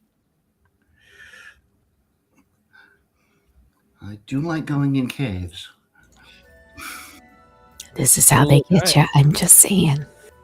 I ain't afraid of much, but I'm always looking for ways to get stronger. I'll face whatever. I don't know what's going to show up, but yeah, I'll take it on. Nothing. I'll come along. I think we should go delve into this cave then, if it'll help us. Oh, so we're walking right into the trap. Okay. Just making sure. Got it. I mean, it sounds You gotta- like that. You gotta face might be things what- head on, you know. It sounds I mean, like it's an what avoidable you thing. fear. He's kind of right, but I mean, Just, is there a specific time we need to do this? Are you more afraid of the day or the night? I'm definitely not afraid of the night. I'm not afraid of the day either. It just hurts my eyes. No, it's more of an issue that I have for the past few days been promising to tell a story, and I feel like it is relevant at the moment. Some people here need to hear it, Well, please, and regale us. some people might just want to hear it, and it does tie into our current situation. oh, can we watch people be scared? That on the table? They have to be alone. You do have to be alone. It's a personal experience. Lame. Should have like a window.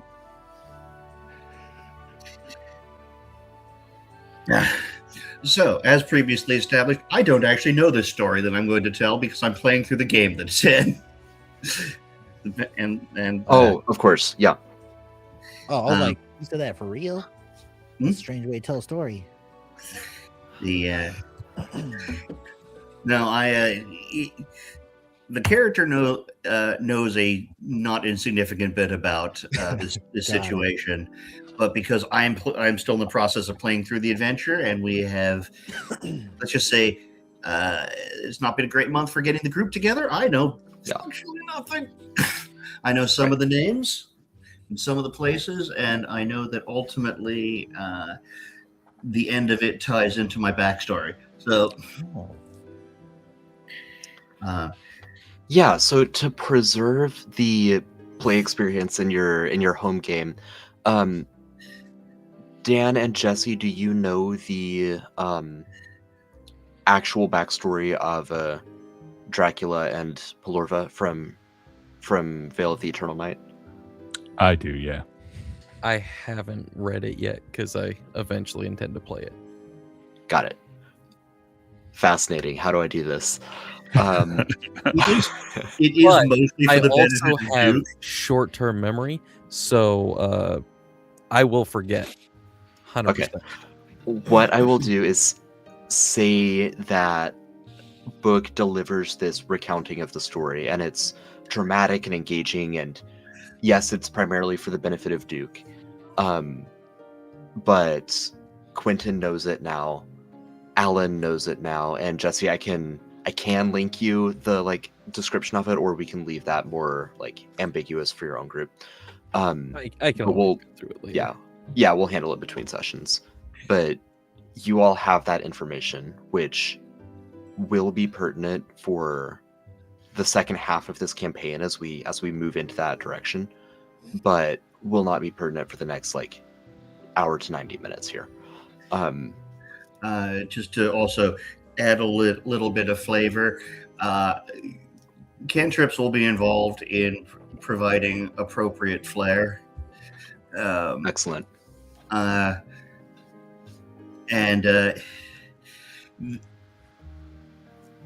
for individuals who might know the story already, there is an unusual amount of focus on the tyranny angle of the story, as opposed to the holy shit vampires version of the story. I mean, there's that too, obviously, but the and eventually it sort of leads into how Book's extended family basically became refugees, because they were originally from the mountains up there.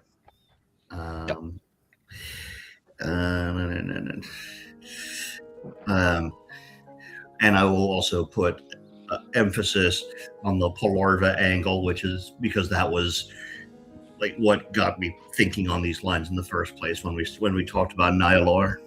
Right. And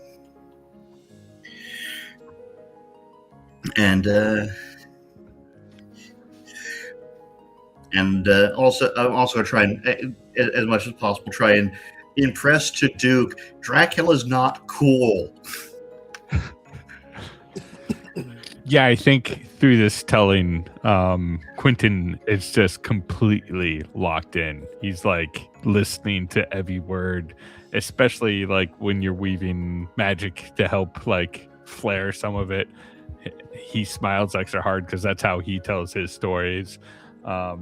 He's here for every second of it, and he doesn't miss a single word. His eyes are just like super wide. He probably hardly blinks the whole time. But in the end, hearing how it personally affected Book's family, I think Quentin will get up and slowly move over and give like a gentle shoulder pat. Thank you. Man, the more I hear about this Dracula fella, the more I really just can't wait to fight him. He sounds tough. Sounds like it'd be a good fight. Oh, well, it wouldn't be an adventure if Alan didn't learn the wrong lesson. By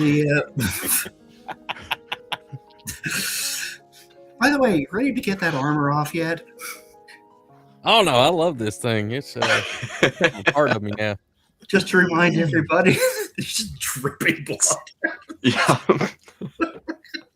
I didn't want to say it, but Book brought it up. You're starting to smell. Well, we haven't really been in a good place to take a bath around here. Oh, That's overrated. Yeah. To paint a picture for any audience members who have forgotten, or for Maggie and Tyrell, Alan is wearing samurai armor that is samurai armor on the I'm sorry, the samurai thing or the cowboy hat still? The cowboy hat still, but then the armor below that. Yeah. And you would also notice he still has the pumpkin blazer on underneath that as well. Nice. Nice. That can't be comfortable. I mean, it helps a little bit, right? Because the samurai armor on the inside is an Iron Maiden. Yeah, it's all nails. So there's just nails digging into him. So he's constantly like trickling blood. That blazer's got to be 90% scab at this point. Yeah. Copy.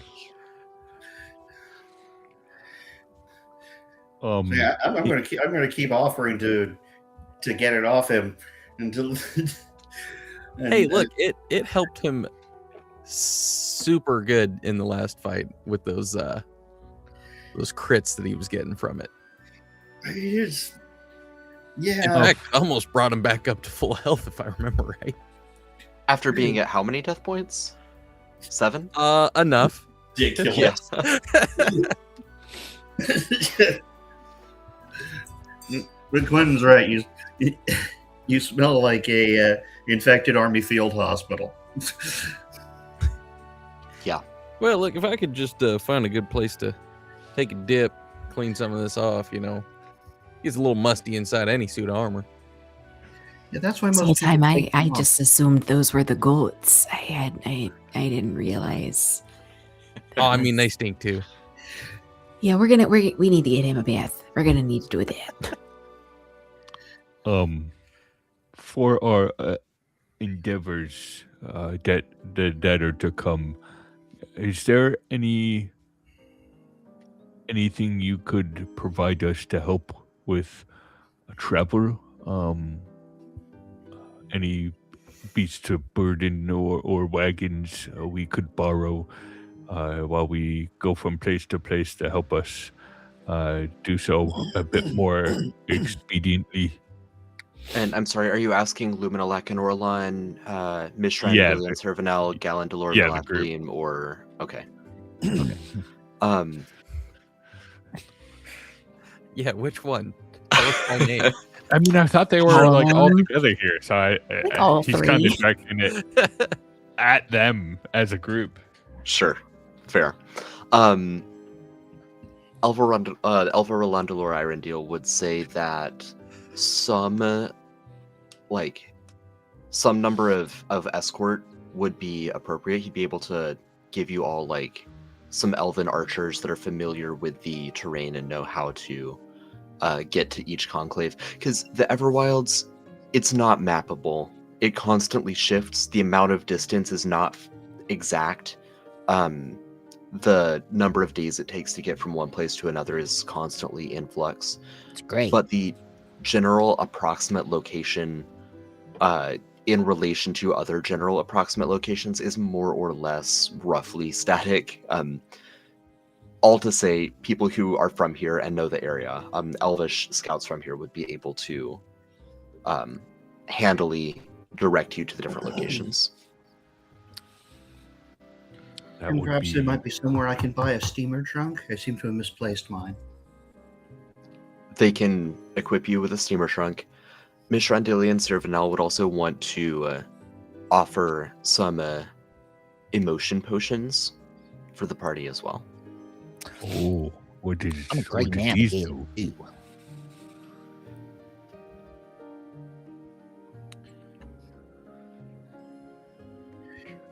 Ooh, do you have guilt? I know someone who could use some. Nanik is a great navigator as well. I'll take Yeah. some wrath if you've got it. More than above average. It's guilt and wrath. The emotion potions that I'm offering you are calm and tranquility. I mean, I'm sure we can find a use for that. What do they do? Well, on Make a you boring. arbitrary numerical scale, they restore somewhere between 2 and 5 of your, shall we say, health or vitality. And they also return your self to yourself, your sense of self, should it be, should you lose your way, should you be perhaps enraptured by some fae, or if some creature has you in their thrall, then this will restore you. Why, thank you. That's awfully generous. She gives the party 1 per humanoid, which is a total of 7, including Duke. She does not give the goats any. Racist. I'll just Oh my gosh, I didn't even think about that. find the The goats can be closest- affected by this too. Oh God, what if the goats get emotional during all of this? Yeah. I'll keep I'm them gonna in see one mind. of the goats like find inner peace and, and like transcend. There's that. There is Right. that. Batasatva. Thank you. That's the best joke I'm going to have all night. That was excellent. That was good. Well, you can have this. I don't carry stuff around. I can. I mean, I could probably carry if you need me to that one. I mean, you just have it. I don't like I don't need it. Okay, I'll just have it. That's fine too. All right. Thank you. Yep. Why don't you carry stuff around? Stuff is dumb. Gets in the way. Doing what you want to do. Oh, really? I don't know. I've picked Yeah. up a lot of stuff along the way, and it's helped me do stuff. I like. That's to just smack 'cause you people. got a This weak thing will. here, he holds up a big silver skull with 6 eyes in it. I Any like of to you with smack a people, isn't high awareness or the ability to I think Alan has like the canine ears, like the bonus to hearing. As this conversation is going, you would hear Luminalak and Orlan say, after Nanak is like, I don't like stuff, Luminalak and Orlan quietly says, can't argue with that, as an aside to the other elves. And then as the rest of you start responding, Elva Rolanda Lora Ireniel says, no, they certainly can argue with that. No, man. I'll That give big a skull thing, sly what does it eyebrow even raise, do? because I definitely overheard. Overhearing is about 90% of what I do.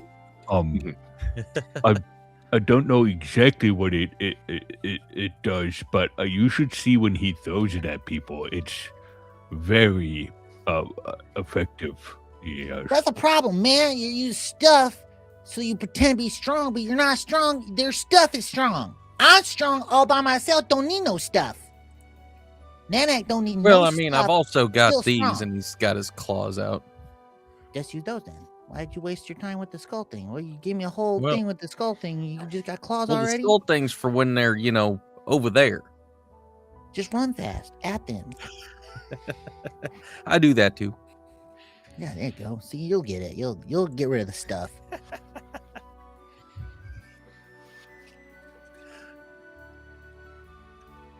Galandalor Milashalim would bring you back to the idea of one at a time entering her cave to confront your fears. Oh yeah. You guys gonna go look at fears or whatever? I ain't got no fears. Yeah, Nanak's not let's afraid of see what anything. happens. Oh, well, yeah, why don't we all go? It sounds like it'll be a pretty quick in and out for you, Nano. It's Nanak, man. Come on. Oh, Nana.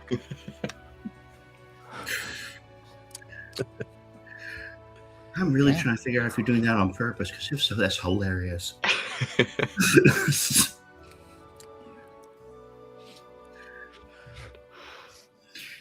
Yeah, Gonna go. I'm game for the cave. Yeah, Quentin will gather his stuff, give a quick side eye to Nanak, and then start heading for the cave. Hey man, why you carry door around? It's not a door. It's a shield. It's a symbol. It's Like the a last symbol of thing being a door? from my family. No, it's a symbol of a bridge. It's far Oh, more than It's a bridge?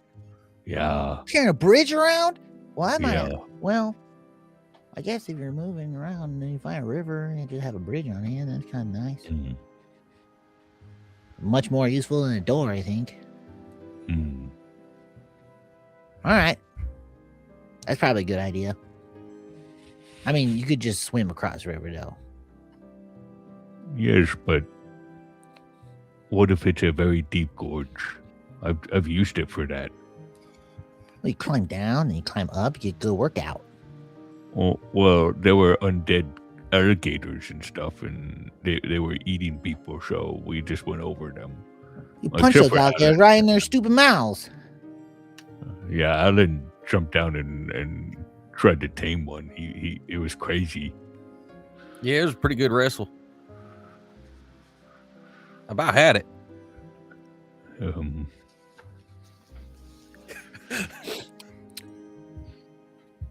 Heck yeah, man.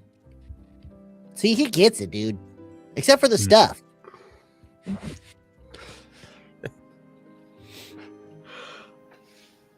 So you guys all have never all these found, like, fears because you got too much stuff and you don't do what you want to do. Yeah, I kind of look at them as like trophies of where I've been and what I was doing. It's how I remember what I did. I don't Yeah, remember Ellen- anything I did. Well, see there, you gotta pick some stuff up after your next fight. Just something random. No, man. Don't shackle me down to stuff. So this conversation is going in circles as you make your way down the one of the stairways that spirals around a large tree trunk, putting you back down on the forest floor. And then Glendal or Meleshalim gestures to this this dark, dank opening in the earth. You see a snake of some kind. There are people here who know much more about snakes than me. It's a non-venomous, toothy, some kind of forest constrictor snake that's like dropping its way down the rocks. You see mosses and lichens hanging over these rocks, and a faint mist emanating from this cave. Oh, Unless and you anyone is said- especially gung-ho about going first, I'd like for everyone to roll initiative. and you said this is just what one of us at a time. That is correct. You just have to remember what my damn stats are.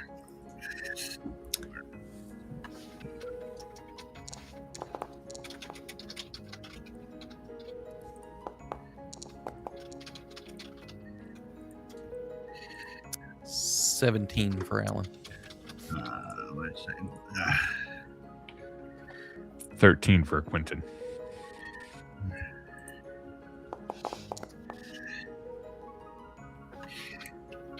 17.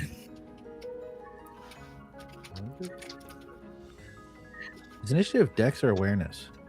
Awareness. Eve had a 24.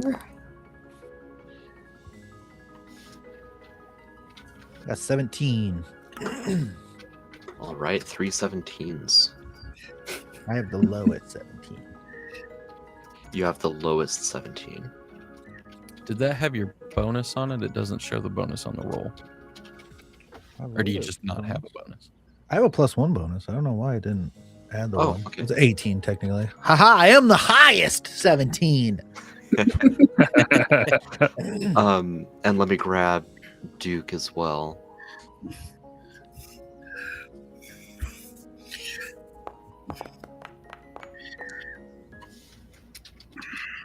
Oh, that's why. Awesome.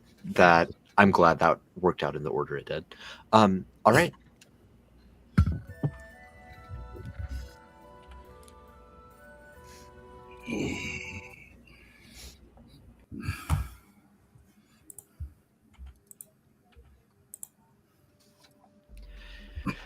Eve, we will begin with you. Through luck of the draw, shortest draw, or maybe longest. Good. This is good. You know, just the walk here, I think I developed 4 new fears from listening to you all. So this is going to just be peachy. No, she developed a phobia of idiots.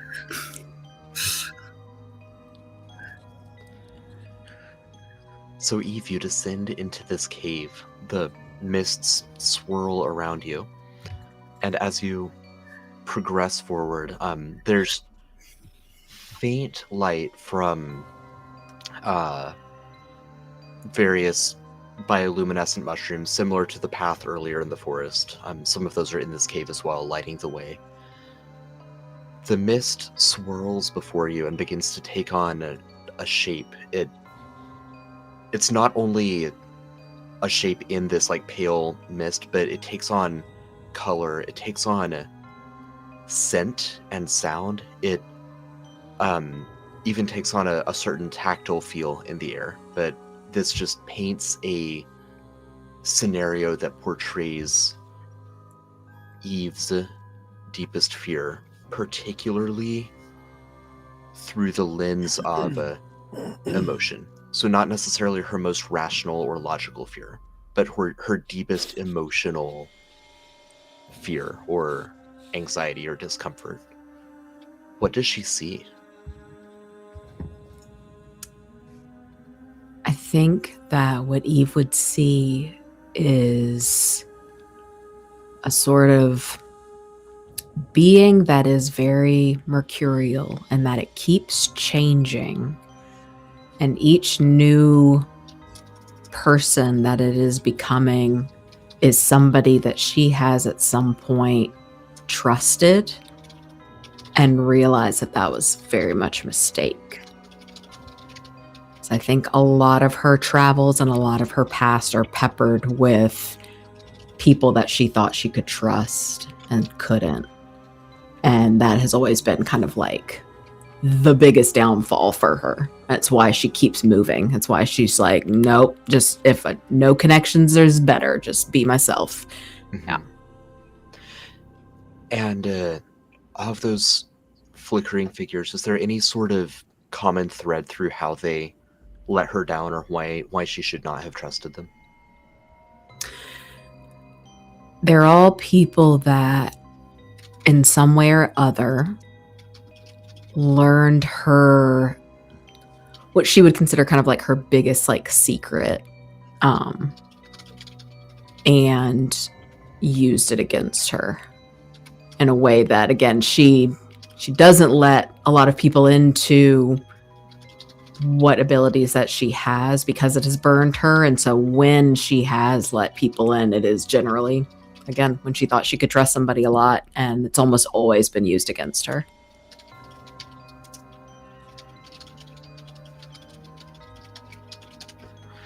And as Eve presses through this, you know, she sees one person after another who has done this, who has manipulated her secret or exposed it, or for whatever reason caused her to move on, or I should say forced her to move on.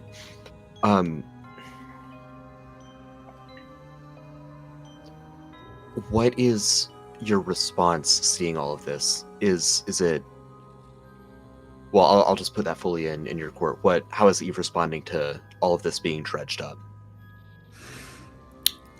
I think initially she would try to find like a way out. Like she would just be like, nope, this is incorrect. I made the wrong choice. And assuming that, you know, she probably could not easily find the way out and was confronted by this thing, I think that it would be like the stages of grief. Like she would be going through those processes and pieces because ultimately, like, her family, like her parents and, you know, immediate family members and brothers and you know, closest playmates would be some of the people that I think would probably linger the most as this thing is taking over her, you know, awareness or rather its awareness of what her fears are. And so I think it would be her just ultimately having to grapple with and like confront all those feelings that she's been running from so long since she was a teenager, basically. All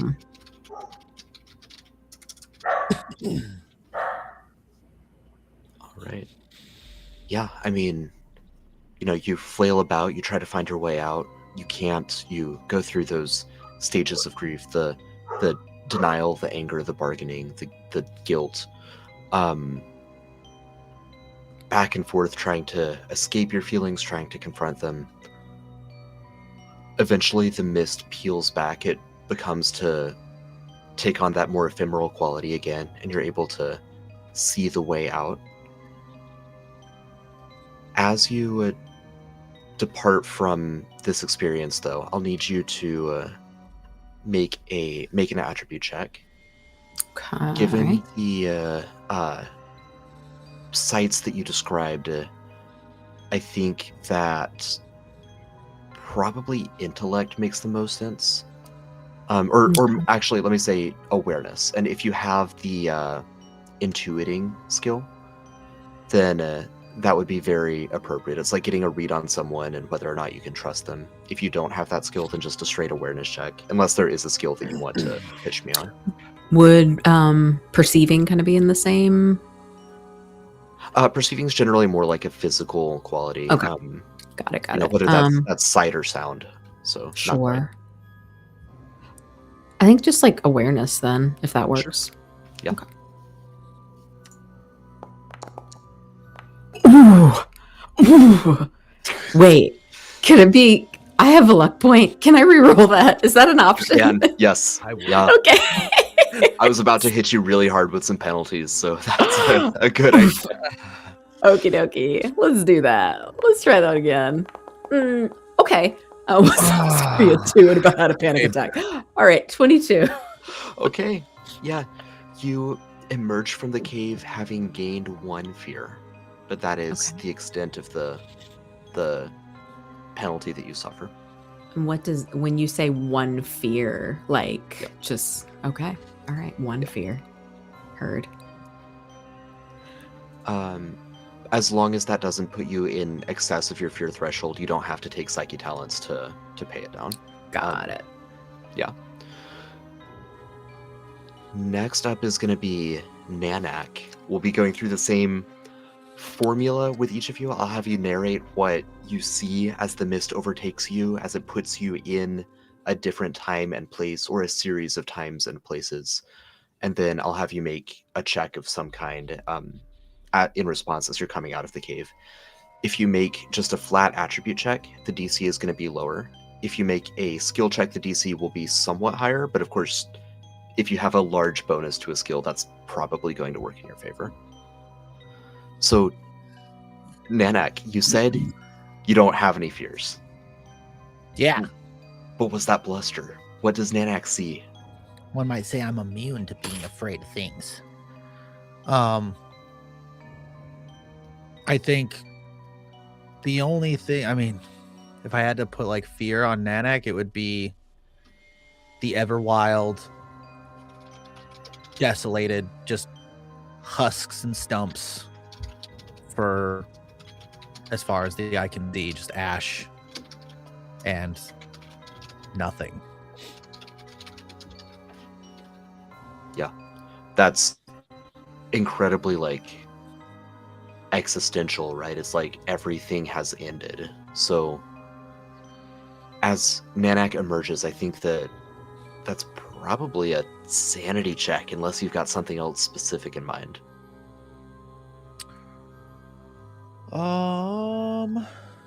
No, I don't. No, I don't think so. I don't think I have anything else that I could do.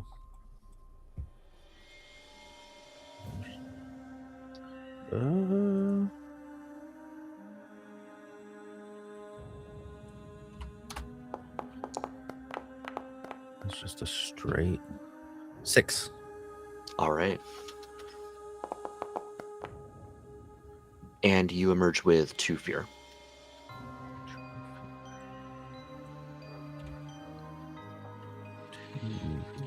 Okay.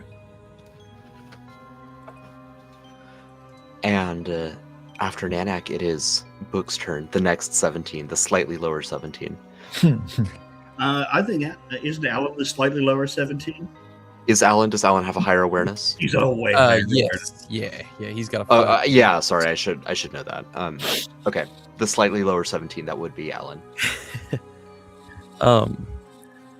So yeah, what he would see, it's hard to put into words specifically, because in his mind, he's not afraid of anything. He has nothing to fear. He loves fighting things, but when he thinks of fear, it's like, well, most people are afraid of big things or scary things, and none of that bothers him. Mm-hmm.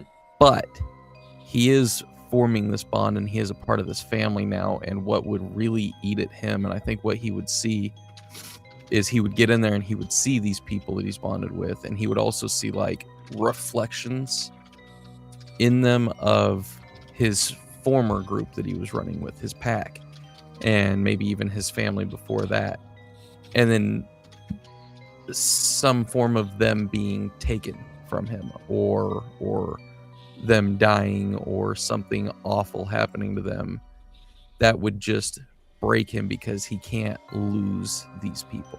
And his whole pursuit of getting stronger and being, calm in the face of disaster and everything he does is about protecting the people he cares for. It's why he fights. So in like seeing this new family that you've created and seeing terrible things happening to them in the lens of emotional resonance, that would be loss. Yeah.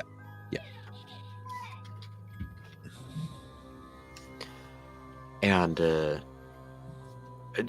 an angle of grief on that, similar to what Eve experienced. I think that as you emerge from the cave, certainly rattled, I think, having seen your family and then your pack and now your new family, each in reflections of one another. Which makes me wonder, like, is Melvin reflected in Quentin, and then Willie reflected almost in, I guess, Melazog in some Probably way. Melazog for him. Yeah, right. Yeah, as you emerge, I think that I'm back and forth between intellect and charisma for this, thinking about logic and knowing that just because it's happened before doesn't mean that it will now.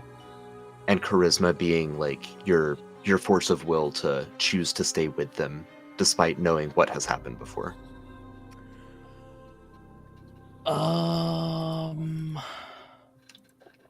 They are equally bad. On a scale of like a 1 to 10, they would be on like a -3.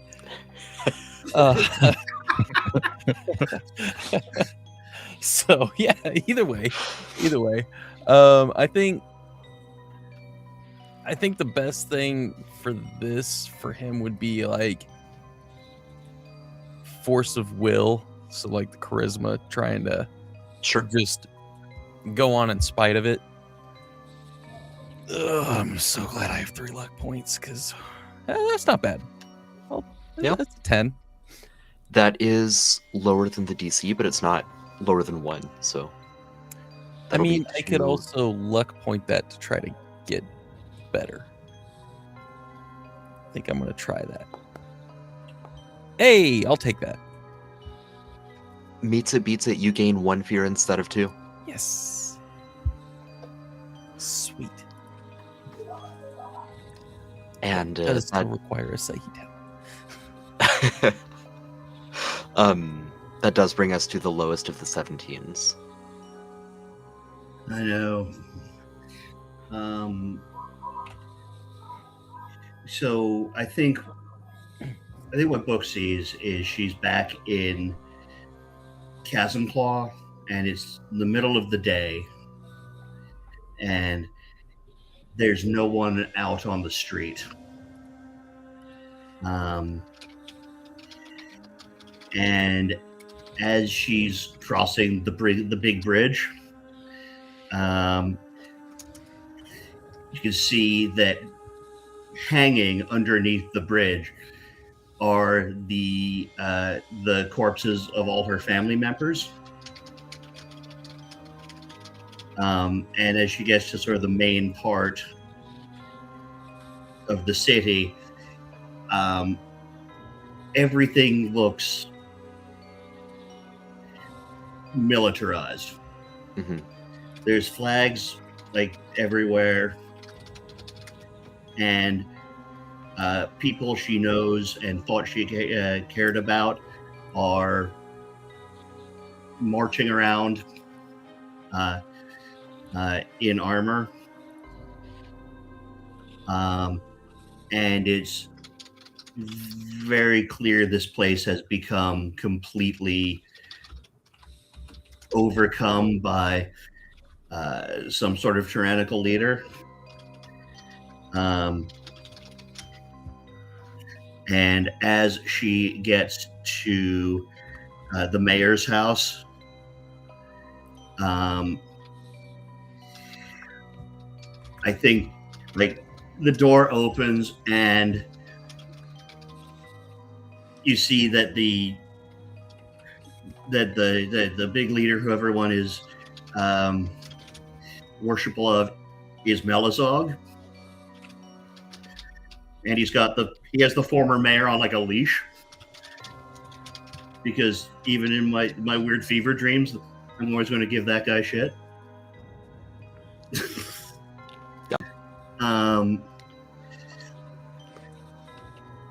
And I feel like he's surrounded by the group.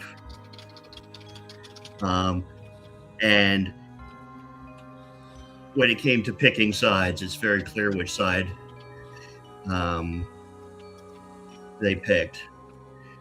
And she is steeling herself because of a promise she made to herself, which was that she promised if he ever got as bad as the people he tried to stop, she was going to put him down. And that's where we stop. That's potent. I thought that was where you were going to go with this. I'm so glad that we went there. That's such a powerful image. Yeah, so as you prepare to resist this corrupted Melizog, this Melizog consumed by power, and the party around him, the image fades. And as you make your way out, I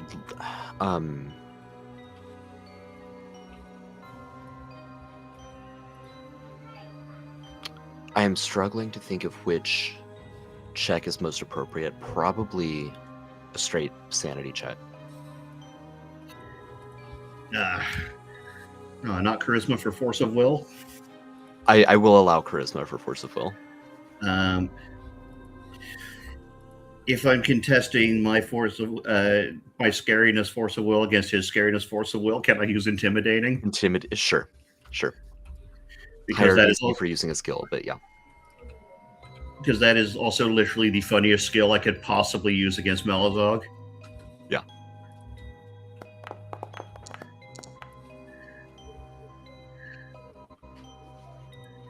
And yeah, 25 is a success, so that is going to be 1 fear rather than 1d4 fear. Alrighty. After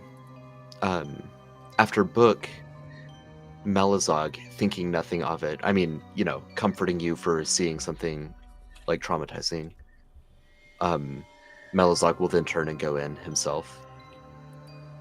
Will come back with a set, determined expression. And then after Melizog, Duke heads in. And need to check his stats again.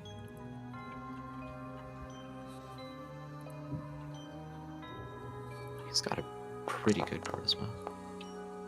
Oof. That's our Duke. Oof. That's our Duke. Duke comes back out just sobbing. Quentin's gonna give him a hug. Yeah. Go there. He's okay. I will give him a beer. Grateful for both. He sips it and he just goes, ennui? Just a dash of ennui. Thank you. Amazing. And that brings us to Quentin. So I had pieces together pretty early on, and then I heard Book's piece, and I'm not going to change it, which it's pretty crazy that it's so close. But yeah, Quentin goes in, and at first it's just flickers of like silhouettes of other Trollkin, the family he never had, but it's not something he's afraid of. That's just something he's sad about. And then there's the silhouettes of the people that visited him when his bridge was a lot more popular, the storytellers, but they would always come and go, never stayed. And that's just loneliness. That's not fear. And then there's the flickers of the people he's been helping now. And, well, he's failed some of them. He sees Doily, and then he sees others like Duke ending up in Doily's situation. And while there is fear ingrained in that, that's more disappointment in himself and despair that he let these people down. I think the fear that it's something he's not consciously caught on to, but there's been hints. He's been seeing things, and his subconscious has put it together for him. There are many different iterations of Melazog. When he first saw Melazog, that big smile, the friendliness, how it's been changing, how Melazog has been changing, the things he's been saying, the things he's been doing, how he so easily buried a guard without a second thought. Just the repeated line that he overheard, somebody has to do it, so I will.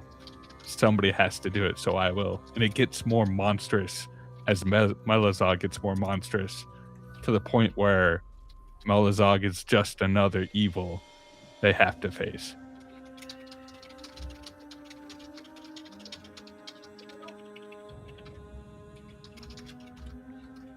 I'm so sad Corey missed tonight. Yeah. He's gonna go back and watch this episode and go, the hell? Right. Yep. Never missing another. No. Surprised by any of this. Yeah, Quentin, as you make your way out of the cave, and if I may add, because we're in a plane of heightened emotion, and you're experiencing several before we get to fear. There's sadness, there's loneliness, there's despair. There, I think, would be a flicker of latent anger as well, recalling what you did to Willie. Just a flash of pure consuming rage, even if that's very brief before we move into despair, and from despair into fear. No, definitely. I agree. Yeah. Yeah, and as you leave the vision, as the vision of the monstrous Melazog fades, because I gave Book empathy, or I gave Book intimidation, which is charisma. I know that you are an empathy main, which is also charisma, so feel free to. Okay. Yeah. That's fitting. That one. Yeah. No rerolls. Okay. Gain 3 fear. Okay. Now, each of the rest of you, starting with Eve, as you emerged and as you had a deep reaction to emerging, you would know, obviously you wouldn't know specifics, but you would know what it felt like to be in the cave and come back out. You would each look at one another, I think, with care, concern, tenderness as the next person comes out of the cave, knowing what they've been through. But with Quentin, it's a little bit different. As each of you have gone through, and as each of you are waiting for Quentin to come out, he finally does. And yes, he looks haunted. He looks maybe a little shell-shocked. He's experienced a lot of emotions in rapid succession, ending with a very frightening potential of what may one day be. But it's not just his expression that is so different. His tower shield is glowing.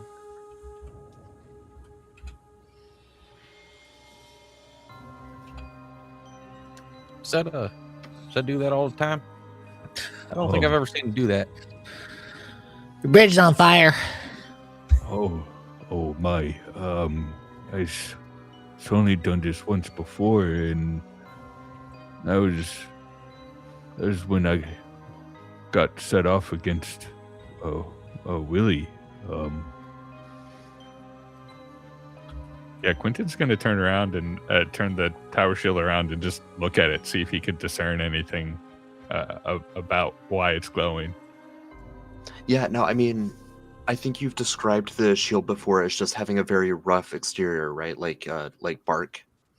It is like bark. It looks like it's living bark, but it also has little engravings on it, like Yeah. somebody like you would find that like little cave drawing engravings on it. Sure, yeah. So both in the in all of the different dips and crevices in the bark, it's glowing from within. The bark, like the raised protrusions, are not glowing as much, and the carvings, the little like spirals and symbols and whatnot that are etched, are glowing even more vibrantly.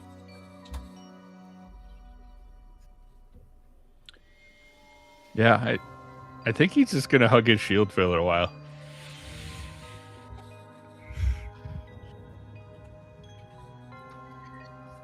Yeah. I think there might be something in there trying to get out. That might be a good thing. Take good care of that. You should see if it hatches into something glorious. Oh, okay. Or I could just be wrong. I feel really off my game right now. Yeah. Do we want to talk about what we saw, or he kind of looks? Is that lady here the one that runs this place, or is it better we keep this to ourselves? Is that part of our empowerment? Galandalor Malashali will spread her hands and she'll say, "What you see is for you to hold and to share with those you choose as you see fit."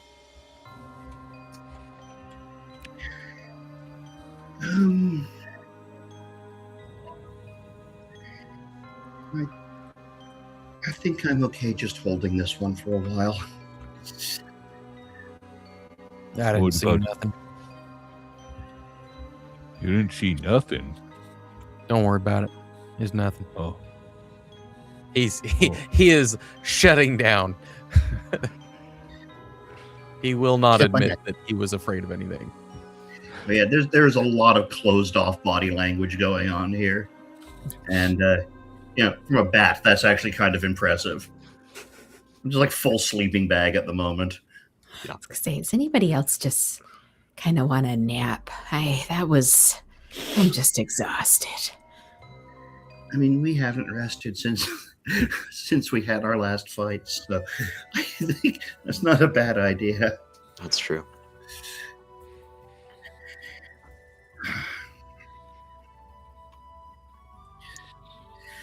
Yeah, I think that Any word on that? Any word on that bath? Luminalak and Orlan will relay that the local inn will happily draw you a bath. Yeah, I think that's next on my list. Anyhow, probably best we turn in. It's been a very busy day for us. Yeah, bath does sound nice though. I think I got a bit of werewolf viscera on me. Yeah, in a way, it's the party is kind of experiencing jet lag when you fly the wrong direction and land earlier than you left, and you have to live the same day again, and you're just completely drained. So, especially given the fluctuating nature of the Everwilds, you are all thoroughly exhausted, with Nanak and possibly Eve being the obvious two exceptions. I got a question because it's been a couple months. Did we ever address Quentin getting cursed? That happened today. That's what I thought. So we have a little time But you do remember Book saying that she was going to do some research and get that fixed because he's got a couple days. Yeah, but now we're in the Everwilds and time's all messed up. Oh, true. I just forgot whether I had a chance to do anything because, like I said, it's been a couple months. But on the way back to hopefully getting some sleep, I'd like to talk to our elven guides and express that this is a thing I would like to approach. And I know how to do it, but there are certain risks and costs. And I'm certainly willing to work towards the costs, but it would be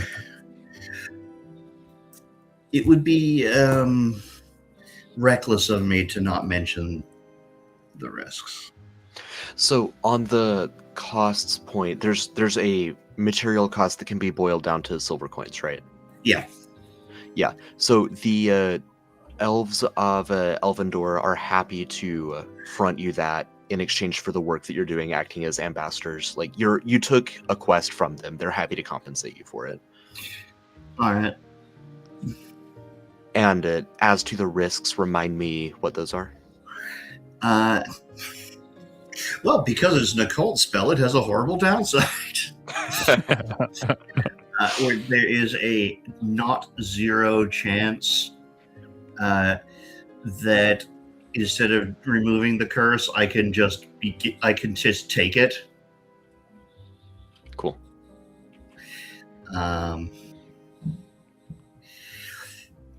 I remember I was also going to teach Malazog how to do this spell because he's our occult caster.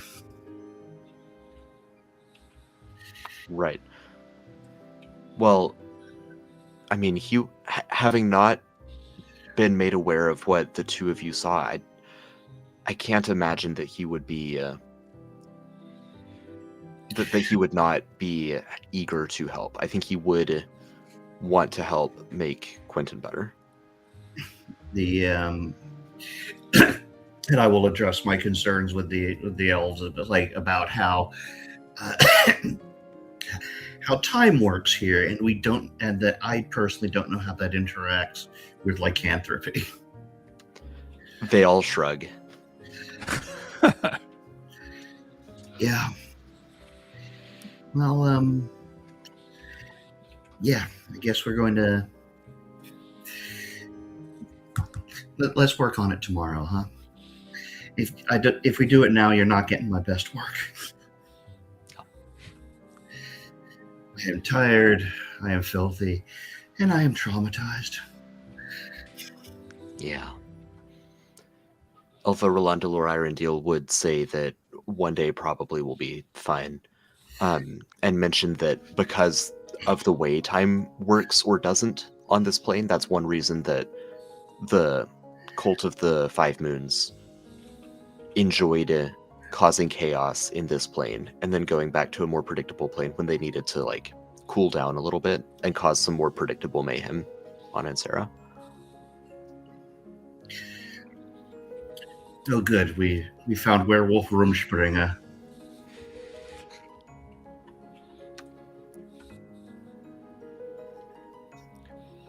Nope, wrong one. What? We saw something. No, you didn't. There we go. Only took me 6 tries.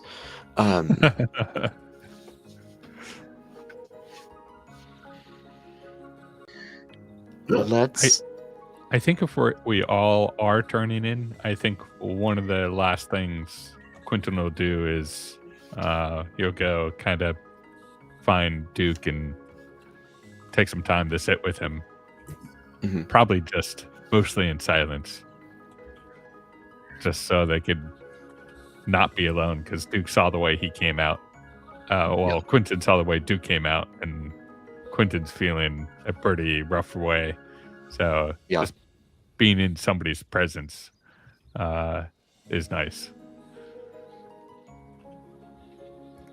Yeah, you get the sense that he might want to talk sometime, but he's not ready to. Yeah, Quentin's very much in the same boat. So that he's just not there to pressure or push for anything, just there to be with somebody, and so Duke doesn't have to be alone. Yeah. Yeah, so you can all take a rest, uneventful rest. And the following day, in the morning, let's go ahead and broach the topic of the anti-lycanthropy ritual to square that circle. And Yeah. if he's able, Alan would help with that the way he tried to before. I don't know if it'll actually have any mechanical difference or not, but he'll put up the lunar circle ritual that he has to try to push that lycanthropy down a little bit more, because it like prevents the shifting. Right. It will prevent the shifting. It might not prevent the transfer, nor will it prevent the removal. So, yeah, it's a good like security device. Yes. Let me see. Where are we going? This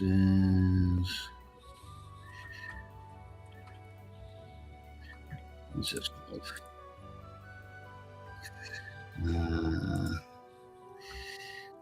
It's called Undo Curse. Okay, great.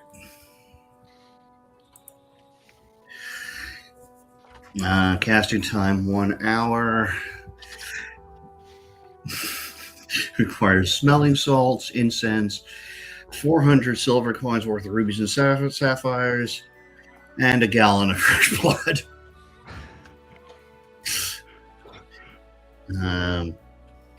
If only we had some goats. It feels bad. And it is. We don't have to take the whole gallon from one, right? Yeah, I suppose you can do a little blood drive and have people go in a line. And, Yeah. It's like because it's consumed by the rituals. So you don't have to drink it or inject it into yourself or anything.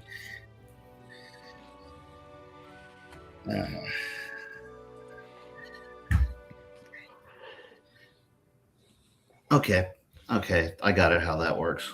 So if we can get all the stuff, I am willing to give it a shot. Yeah, 400 silver coins. The elves will front that in anticipation of your ongoing help. Yes, it certainly will help our position as diplomats if one of us doesn't turn into a werewolf sort of at random. Or, well, if two of you don't. Yeah, I Quentin kind of glances over at Alan. Just don't think about Alan and curses. It's very frustrating is all. I could have put that in the beer. Frustrated. It's like hoppy. Yeah, it's just see, duration instantaneous. You draw a harmful ailment or possession out of a creature that you touch. It takes an hour. It removes all conditions of your choice, including also death points. Wow. Also removes all curses and diseases affecting the creature and ends any possessions. This is guaranteed. And then I have to make a dark power roll. My goal is, you know what? I'm not going to jinx it and say the next bit. Smart. The magic attribute check. It is. So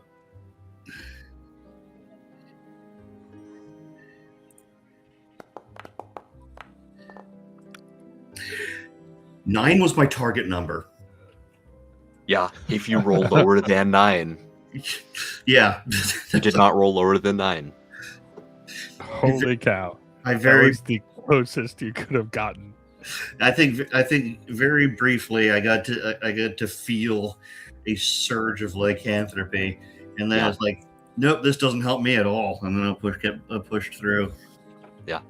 Your hackles raise, your wings like get extra coarse and bristly, and then you manage to force that nefarious energy out of you. Oh, I don't like that. Oh, Ah, are you okay, Book? Did something go wrong? no, it's fine. It was very close to not being fine, but it's fine. Okay. Sounds like you had a little taste of the wolf there for a second. Yeah, that's all. That's as much as I need. So Yeah, I'm it's not not gonna for everybody. I'm not gonna become Willy. As assuming the spell works as intended, and I have no reason to suspect that it wouldn't. You should be clear. Oh, thank you. Now, no one else get cursed for a week because that's because this thing's got to recharge. I'll Is there well, no promises. is there any way Quentin could like give himself a once over just to see if he could discern if that did the trick, or is that something you have to like discover through like magical nature? Well, especially because of Alan's ritual that he set up prior, I think you can safely discern that the lycanthropy is gone. Okay. Yeah.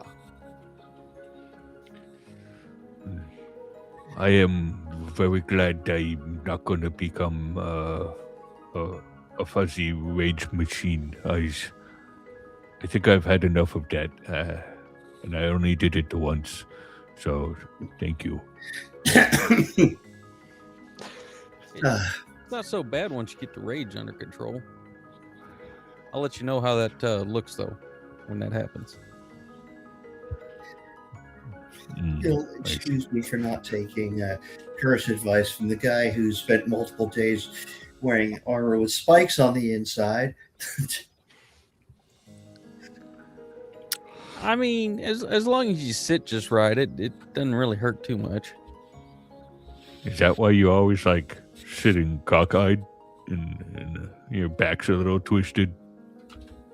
Yeah, you kind of just gotta stay moving. Oh. That makes no sense at all. That sounds like it would make it so much worse. It's easier to ignore.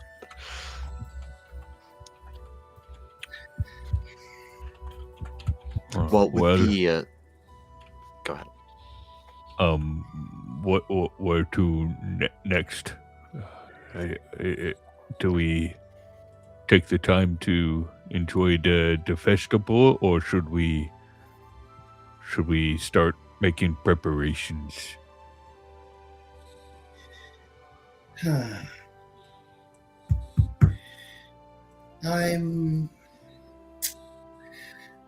If it were me, I'd probably do a little bit of both.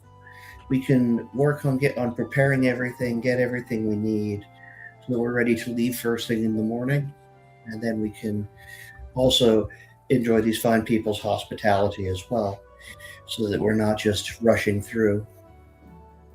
Okay, I like that. That sounds really nice. Yeah, so you arrived the previous night. On the morning you removed the lycanthropy. You have a full day to enjoy the splendor of Elvendor, and then the following morning you can set out for the conclave of Arling. In addition to all of the various preparations that are made, the Elvish scouts getting ready to go with you and introducing themselves to you in a flurry of syllables that I'll save for next time. The Festival of Augustin is also nearing its end of the week, and so around a campfire in this evening, we'll end the session here. I'll to go back to the ideas and tenets of Augustin. This Sequoia this deity represented by a sequoia speaks of taking measures to ensure that your legacy casts a long shadow. And I'm curious what one of the local elves would essentially be leading reflection sessions on what that would look like for each person. So this is sort of the positive side of the coin from the cave. Like if the cave was what you're dreading, the reflection around this campfire is how you will be remembered, or what the shadow of your legacy contains. And of course, with a couple of you, you worry as you see Melazog standing there, and you see the very long and pronounced shadow of a bear person flickering in the firelight.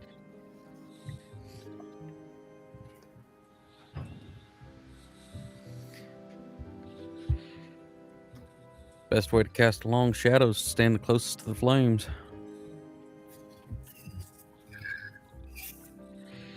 Yeah. If anyone has any reflections they would want to share on like how they hope they're remembered, then this would be a great time to share them. The closest to the flames thing is a really like poignant analogy for Alan, so that speaks for itself. But from Book or from Quentin, any closing words?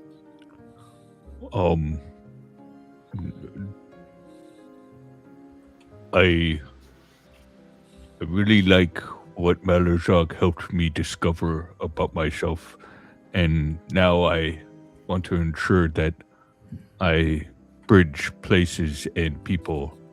I want that to be my legacy. Your tower shield is still glowing faintly.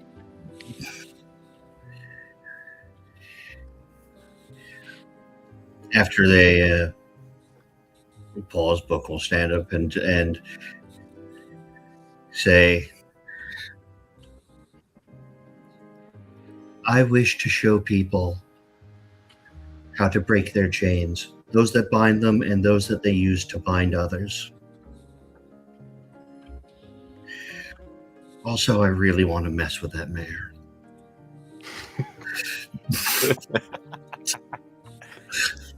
This has been MythCraft That's a heck Legends. of a way to leave a legacy, is to go to mayor school. That's right. I'll save that for off air. This has been MythCraft Legends. Thank you all so much, players, for joining me tonight. Sad that Corey couldn't make it, but excited to have him back next time. But Blair, Dan, and Jesse, thank you all so much for being here. And then, of course, our guest stars, Maggie and Tyrell. Thanks for jumping in as we've entered a new plane of existence.